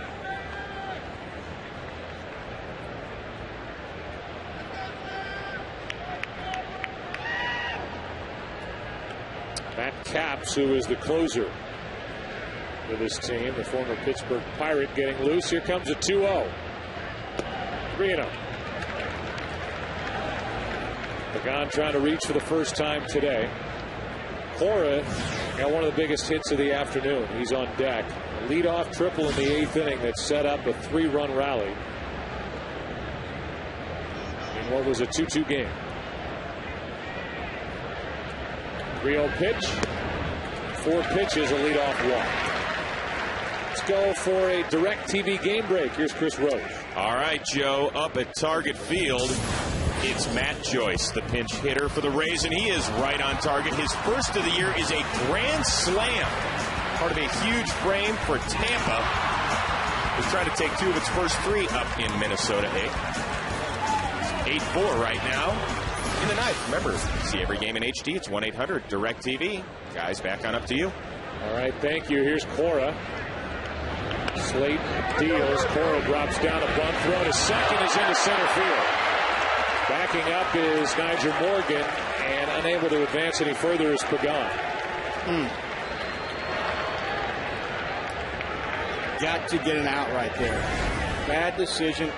You know, right here, you got to just kind of get it out at first. You still, if you make a good throw, you obviously have him out at second base. It's going to be close, but right there, you got to get it out at first base. And that's going to be it. So the goodbye effort by Slayton is that throwing error. It's a fielder's choice, E1. And it's 2 on with nobody out. David Wright is coming up. A double switch about to happen. Guzman will come in the game, as will Caps. 5-3 New York.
Which takes Ian Desmond out of the game. That's where the pitcher will bat 8th.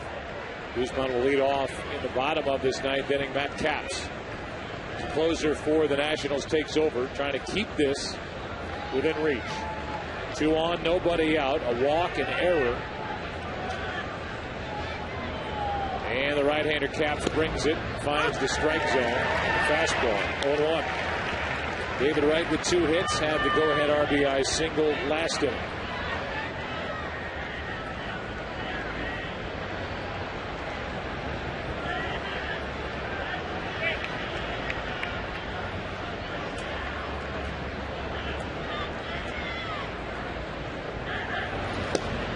That just missed, a ball and a strike.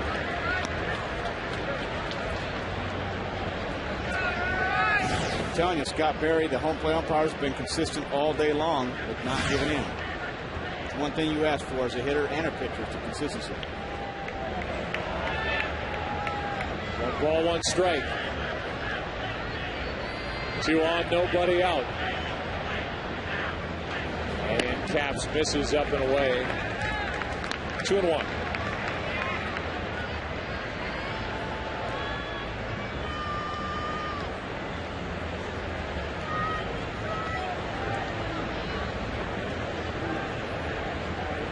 Wright is over 60 RBIs at third base for the Mets. A-Rod is over 60 RBIs at third base for the Yankees. The Yankees won big today, 11-3 over Toronto. 2-1 pitch is foul, 2-2.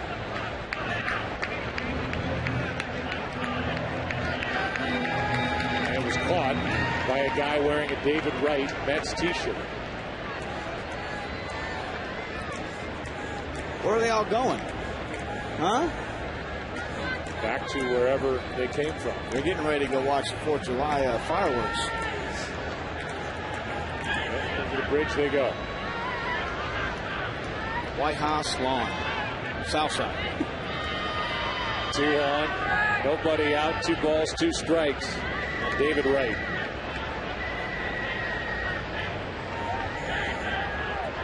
Capps deals and another foul.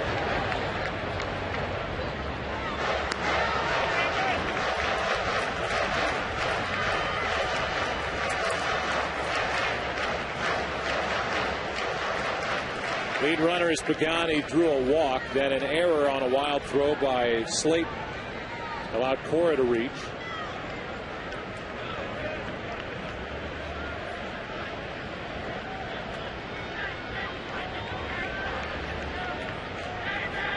And now a 2-2 pitch from Caps to David Wright.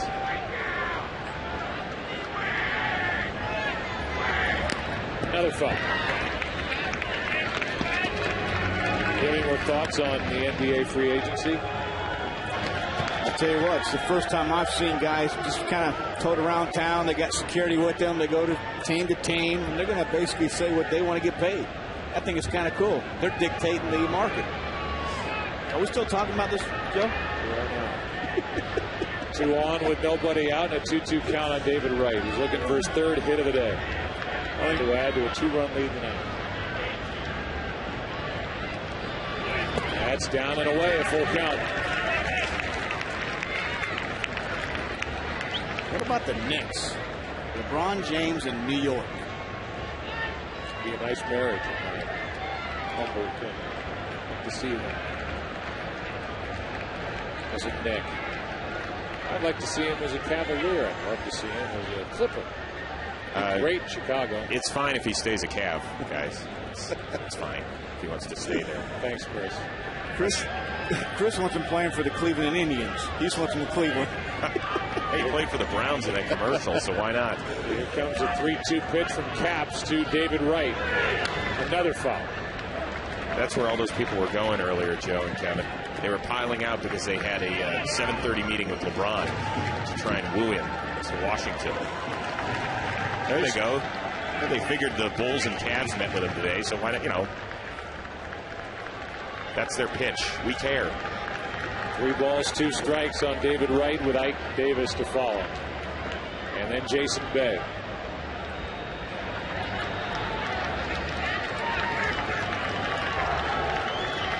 Here it comes from Caps. And a fly ball into left center field. Will hang up Nigel Morgan to his right. Makes the catch. The runners tag. 1 advances. That's Pagan from 2nd to 3rd. 1 out. Log on to Facebook.com/Fox Sports, Twitter.com/MLB on Fox, or MySpace.com/Fox Sports. You an All-Star Trivia buff? Look for All-Star Game questions by logging on to Twitter.com/MLB on Fox during today's game and in the days leading up to the Midsummer Classic on Tuesday, July 13th. First right answer to each question wins Fox Sports merchandise. Here's Ike Davis. Davis has a couple of hits and a walk. He scored a run. RBIs in this game by Jason Bay, then Josh Tolley, who had a very good game catching R.A. Dickey and swinging the bat. Tolley also had an RBI double later in the game. Wright with an RBI hit. Sac fly by Tejada. It's 1st and 3rd, 1 out here, and Davis comes up empty, strike 1. Do you have a Twitter account, and MySpace, a Facebook, and all that stuff? I theoretically have a Twitter account. But so do you, because you're under the Fox Sports MLB heading. So do we know how to work them? Not so much. 0-1 to count. 1st and 3rd, 1 out. The next from Caps is fouled out of play left side, strike 2. Start tweeting. Should. You should broadcast for a while, then get on Twitter and get the comments about how you're rooting against everybody's team. Nice. How Bitter Bob? Oh, man. Bitter Bob in the booth? Yeah, it's a fun time. Tim does it. He's on MySpace and Facebook and Twitter. Really? 1st and 3rd, 1 out. 0-2 is the count on Ike Davis. Left-handed hitting rookie first baseman, and Caps does the old look to third, look at first move that worked once in 1986. God, you took the words that I was going to ask you. Have you ever seen that move work? Huh? No, I've seen a balk called on that. And it's is just like a waste of time. Waste of time. Joe West would be miserably mad right now. Here comes the 0-2 pitch, I think. Yes. And struck him out. Ike Davis goes down hacking. Caps is 1 out away from doing what he hoped to coming in from the bullpen. Keep it a 2-run game. First 2 reached. The fly ball to center, a strikeout. And the inning is left in the lap of Jason Bay. Power numbers down, 6 homers, now 37 RBIs. He had one back in the first. His average of 275. And he will get home run happy at some point. He's just one of those streaky home run hitter guys. I mean, he's got 10 stolen bases, so he's a sneaky stolen base guy also.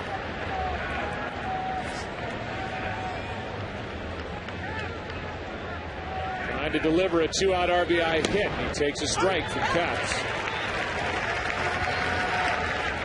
This team runs. When you look at David Wright with 13 bags and Angel Pagan with 15 bags, and you got Jason Bay with 10. Even Jeff Francoeur, who's, you know, if he's not worried about shaving, he's out there stealing a few bags. He's got 7. But, you know, those are sneaky stolen bases. First and third, 2 out, the 0-1 pitch. Ground ball to the second baseman. Kennedy steps on the bag, and a nice job by Matt Caps. Keeps it a 2-run game. Francisco Rodriguez will take over. Bottom of the 9th inning at Nationals Park. Nationals coming up down by 2.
Box is presented by Taco Bell. Taco Bell, think outside the bun. Francisco Rodriguez takes over. There are his numbers. The life of a closer is you wait around at times for days looking for work. This isn't one of those times for K-Rod, as they call him. He is in for the 4th time in the last 5 days. Guzman at the plate, and he takes a pitch down and in, ball 1. I showed you the highlight, Kevin, earlier about how the game ended last night with Rodriguez on the mound picking off Bernardino at second base to end the night. Guzman's first at bat. Takes ball 2. Talking to Dave Jousey, the Mets bench coach, and he was telling me about Francisco Rodriguez, how he was just in tune to pitch number 1. Watches hitters swing. He's not one of your relievers that go down to the bullpen in the 6th inning and really don't know what's going on until the 7th on. He watches the game. It's pretty interesting. Rodriguez almost fell over after that pitch, and it counts 3-0. He's always had an unorthodox wind-up and delivery. Almost like he's fallen everywhere with a nasty slider, and he's developed a great changeup over the last couple years.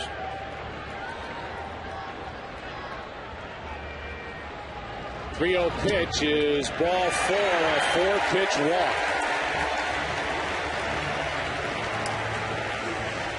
And every Mets fan watching this game just said, uh-oh. So did he. Since 2005, Francisco Rodriguez has at least 40 more saves than anybody else in the game. 40 more than Mariano Rivera, who's number 2 on the list.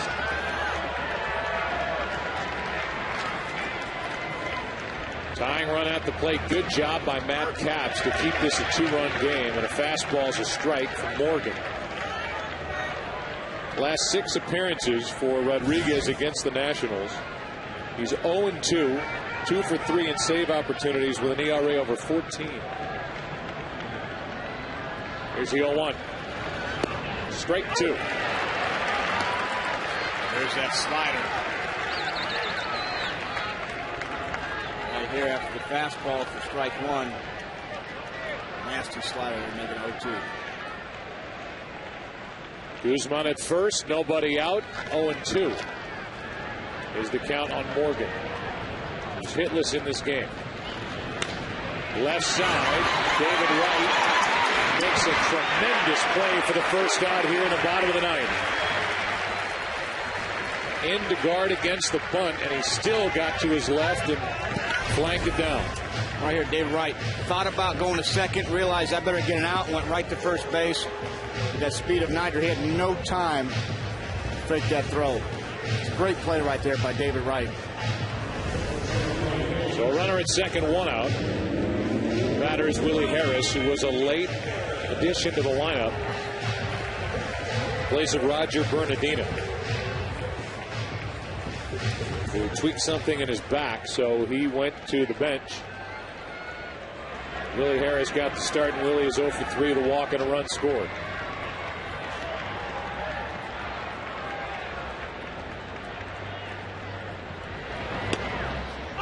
Good fastball for strike 1. I know we talked about some sneaky stolen bases with Bay and Wright. Willie Harris got some sneaky power. He's hit 4 home runs. Came in hitting only 155. With 100+ at bats, so he's got 18 RBIs. He's productive. 0-1. Ball on a strike. Don't be surprised if he goes deep now, Joe.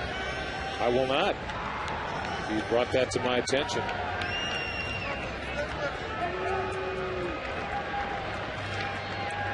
He's the tying run at the plate. Runner at second, 1 out, and a 1-1 pitch from Rodriguez. Whipped into right field, a base hit. They will hold Guzman at third, and it's first and third with 1 out here in the 9th.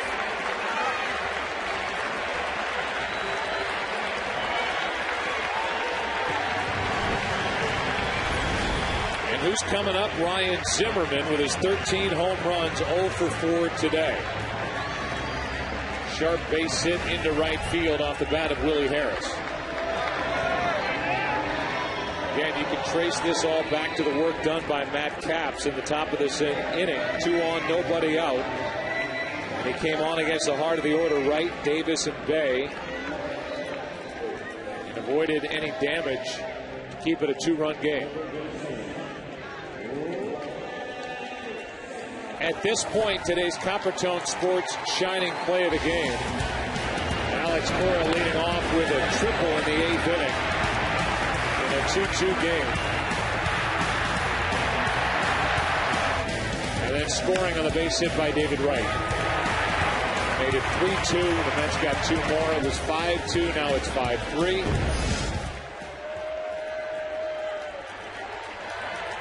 Tying runs are on. Winning run at the plate.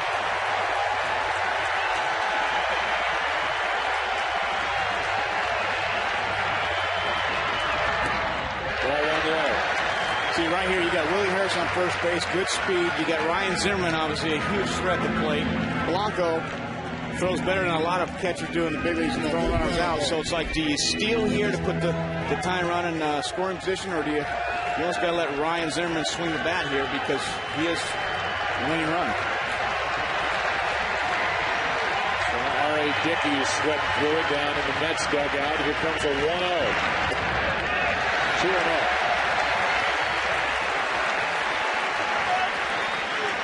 There hasn't been much easy way of a save for Francisco Rodriguez of late.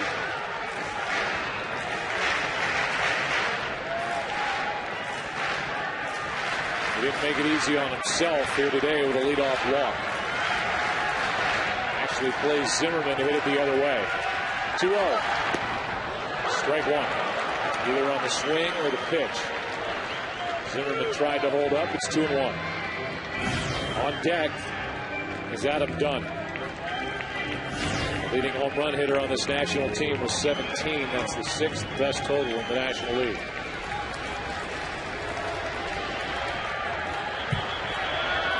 Zimmerman has gone 70 at-bats without a home run.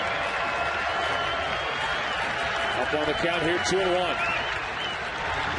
And skips in, Blanco picks it, 3-1.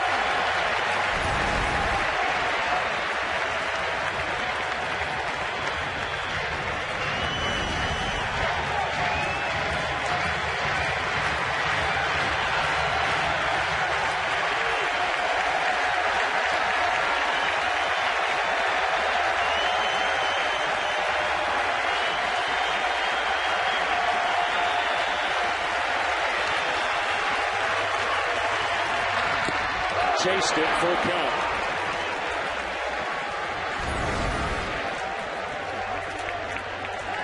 Ball had a little bit of cut to it right there.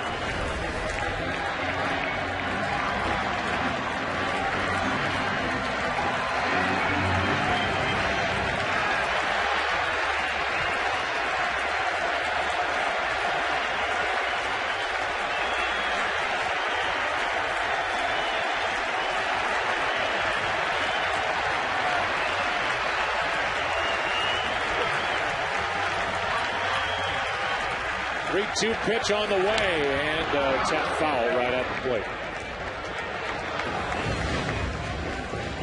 Able to buy one more pitch right there, found that slider off.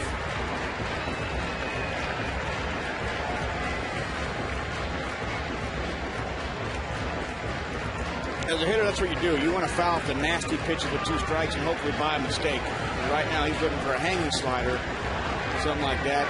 That was a good slider that he's able to foul off.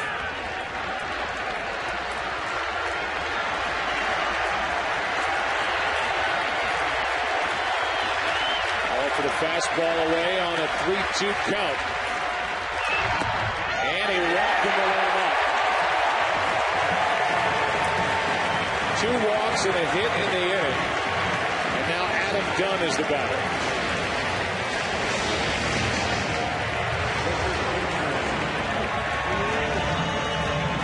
Dunn with 2 hits today. 17 home runs on the season with 13 strikeouts in his last 26 at-bats. He's worked hard to try and cut down those strikeouts, something that he carried around with him for years, especially with the Cincinnati Reds. He is big and strong and can hit him a long way. Ball one.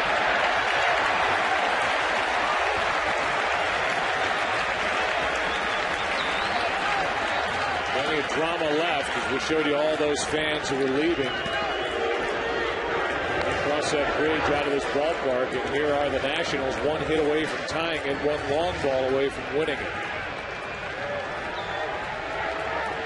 Started with 39,000 plus here in the park.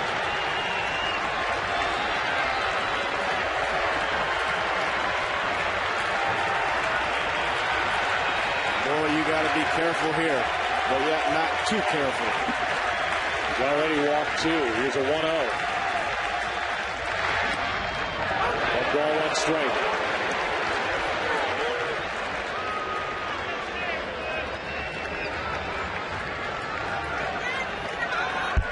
A That stat with 7 career walk-off home runs for Adam Dunn. It makes you sleep really good at night when you hit a walk-off homer. Adam Dunn and Francisco Rodriguez.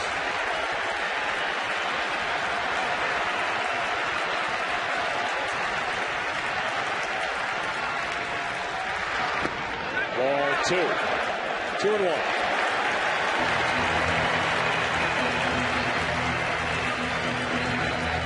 You can always tell which guys are hitting well. They're real well-rested. Their eyes are white. And the guys are struggling, got their red and that white in their eyes. Because you're not sleeping. All you're doing is thinking about your swing, your stance, and everything. Dunn's got that wide-open stance and looking for something from Rodriguez to hammer. And he hits this one into center field. Back is Pagan at the wall. This ball is off the top of the wall. 2 runners collide coming to the plate, and the throw home too late, tie game. And we can have a review of that ball off the fence. Meanwhile, the 2 lead runners, Guzman and Willie Harris, collided after they got past third base. First of all, the beginning of it, where that ball hit. Tough to tell. Here's a little closer look.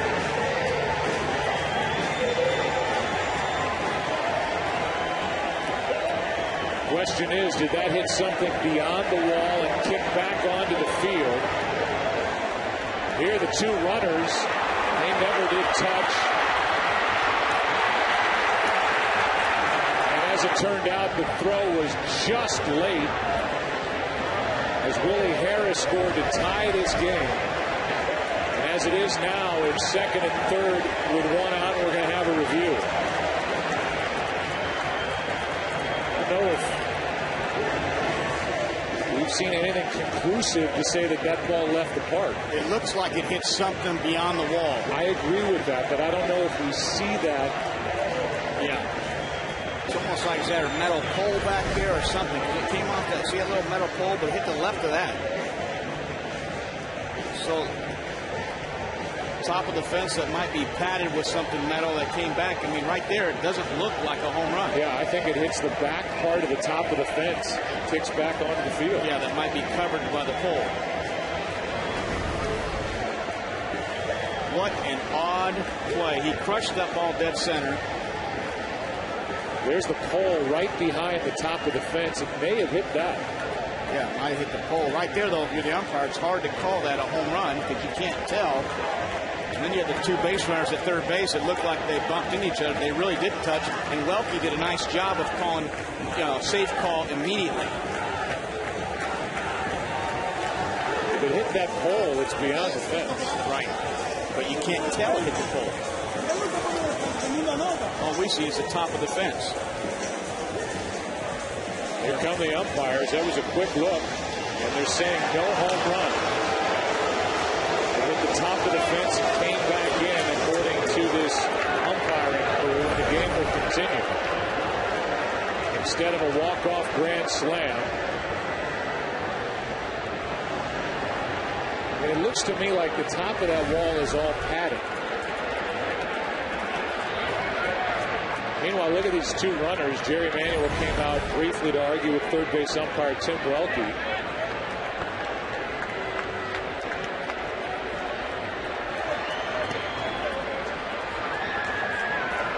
And Harris just did touch third base on his way around and just got in ahead of the throw and a tag by Blanco. Tim Welke did a great job there, though. You saw him making the safe call. And how close can you get right there?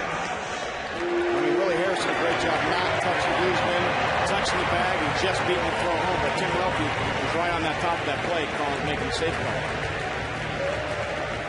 Question, I think, has to be whether Harris touched the bag. It certainly looked like he did. And now here comes an intentional walk for Willingham. It'll be the 3rd walk of the inning.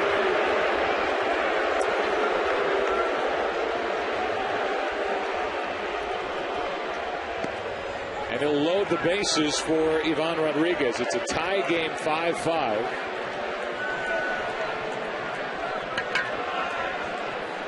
I think Adam Dunn is still out at second base talking about that ball he hit off the top of the wall with a second base umpire, Jim Reynolds.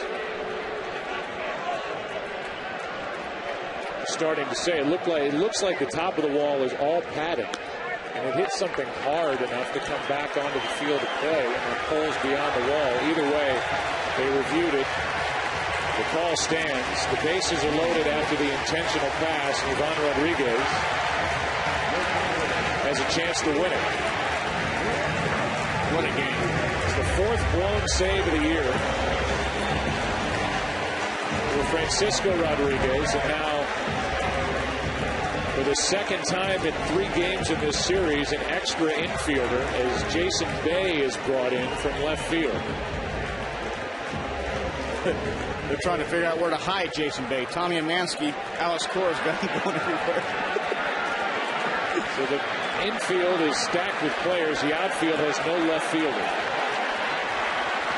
Winning run is 90 feet away. Rodriguez takes a pitch up. The ball one.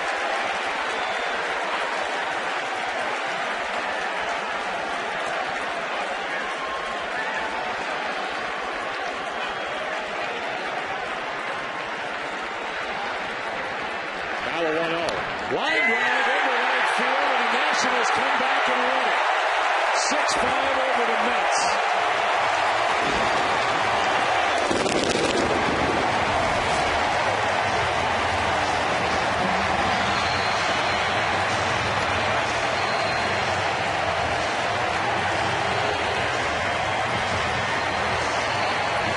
He's 38, but he can still hit. His third hit of the day is the game winner, and for the Mets, it's the 10th time they've lost in the opponent's final at bat. That's 2 hits going to right field. He hit balls that were basically off the top of the third. Unbelievable job of hitting by Pudge, and what a big win for the Nats. 3-hour, 34-minute game caps the winner. Francisco Rodriguez, the loser. The celebration with Ivan Rodriguez right in the middle of it.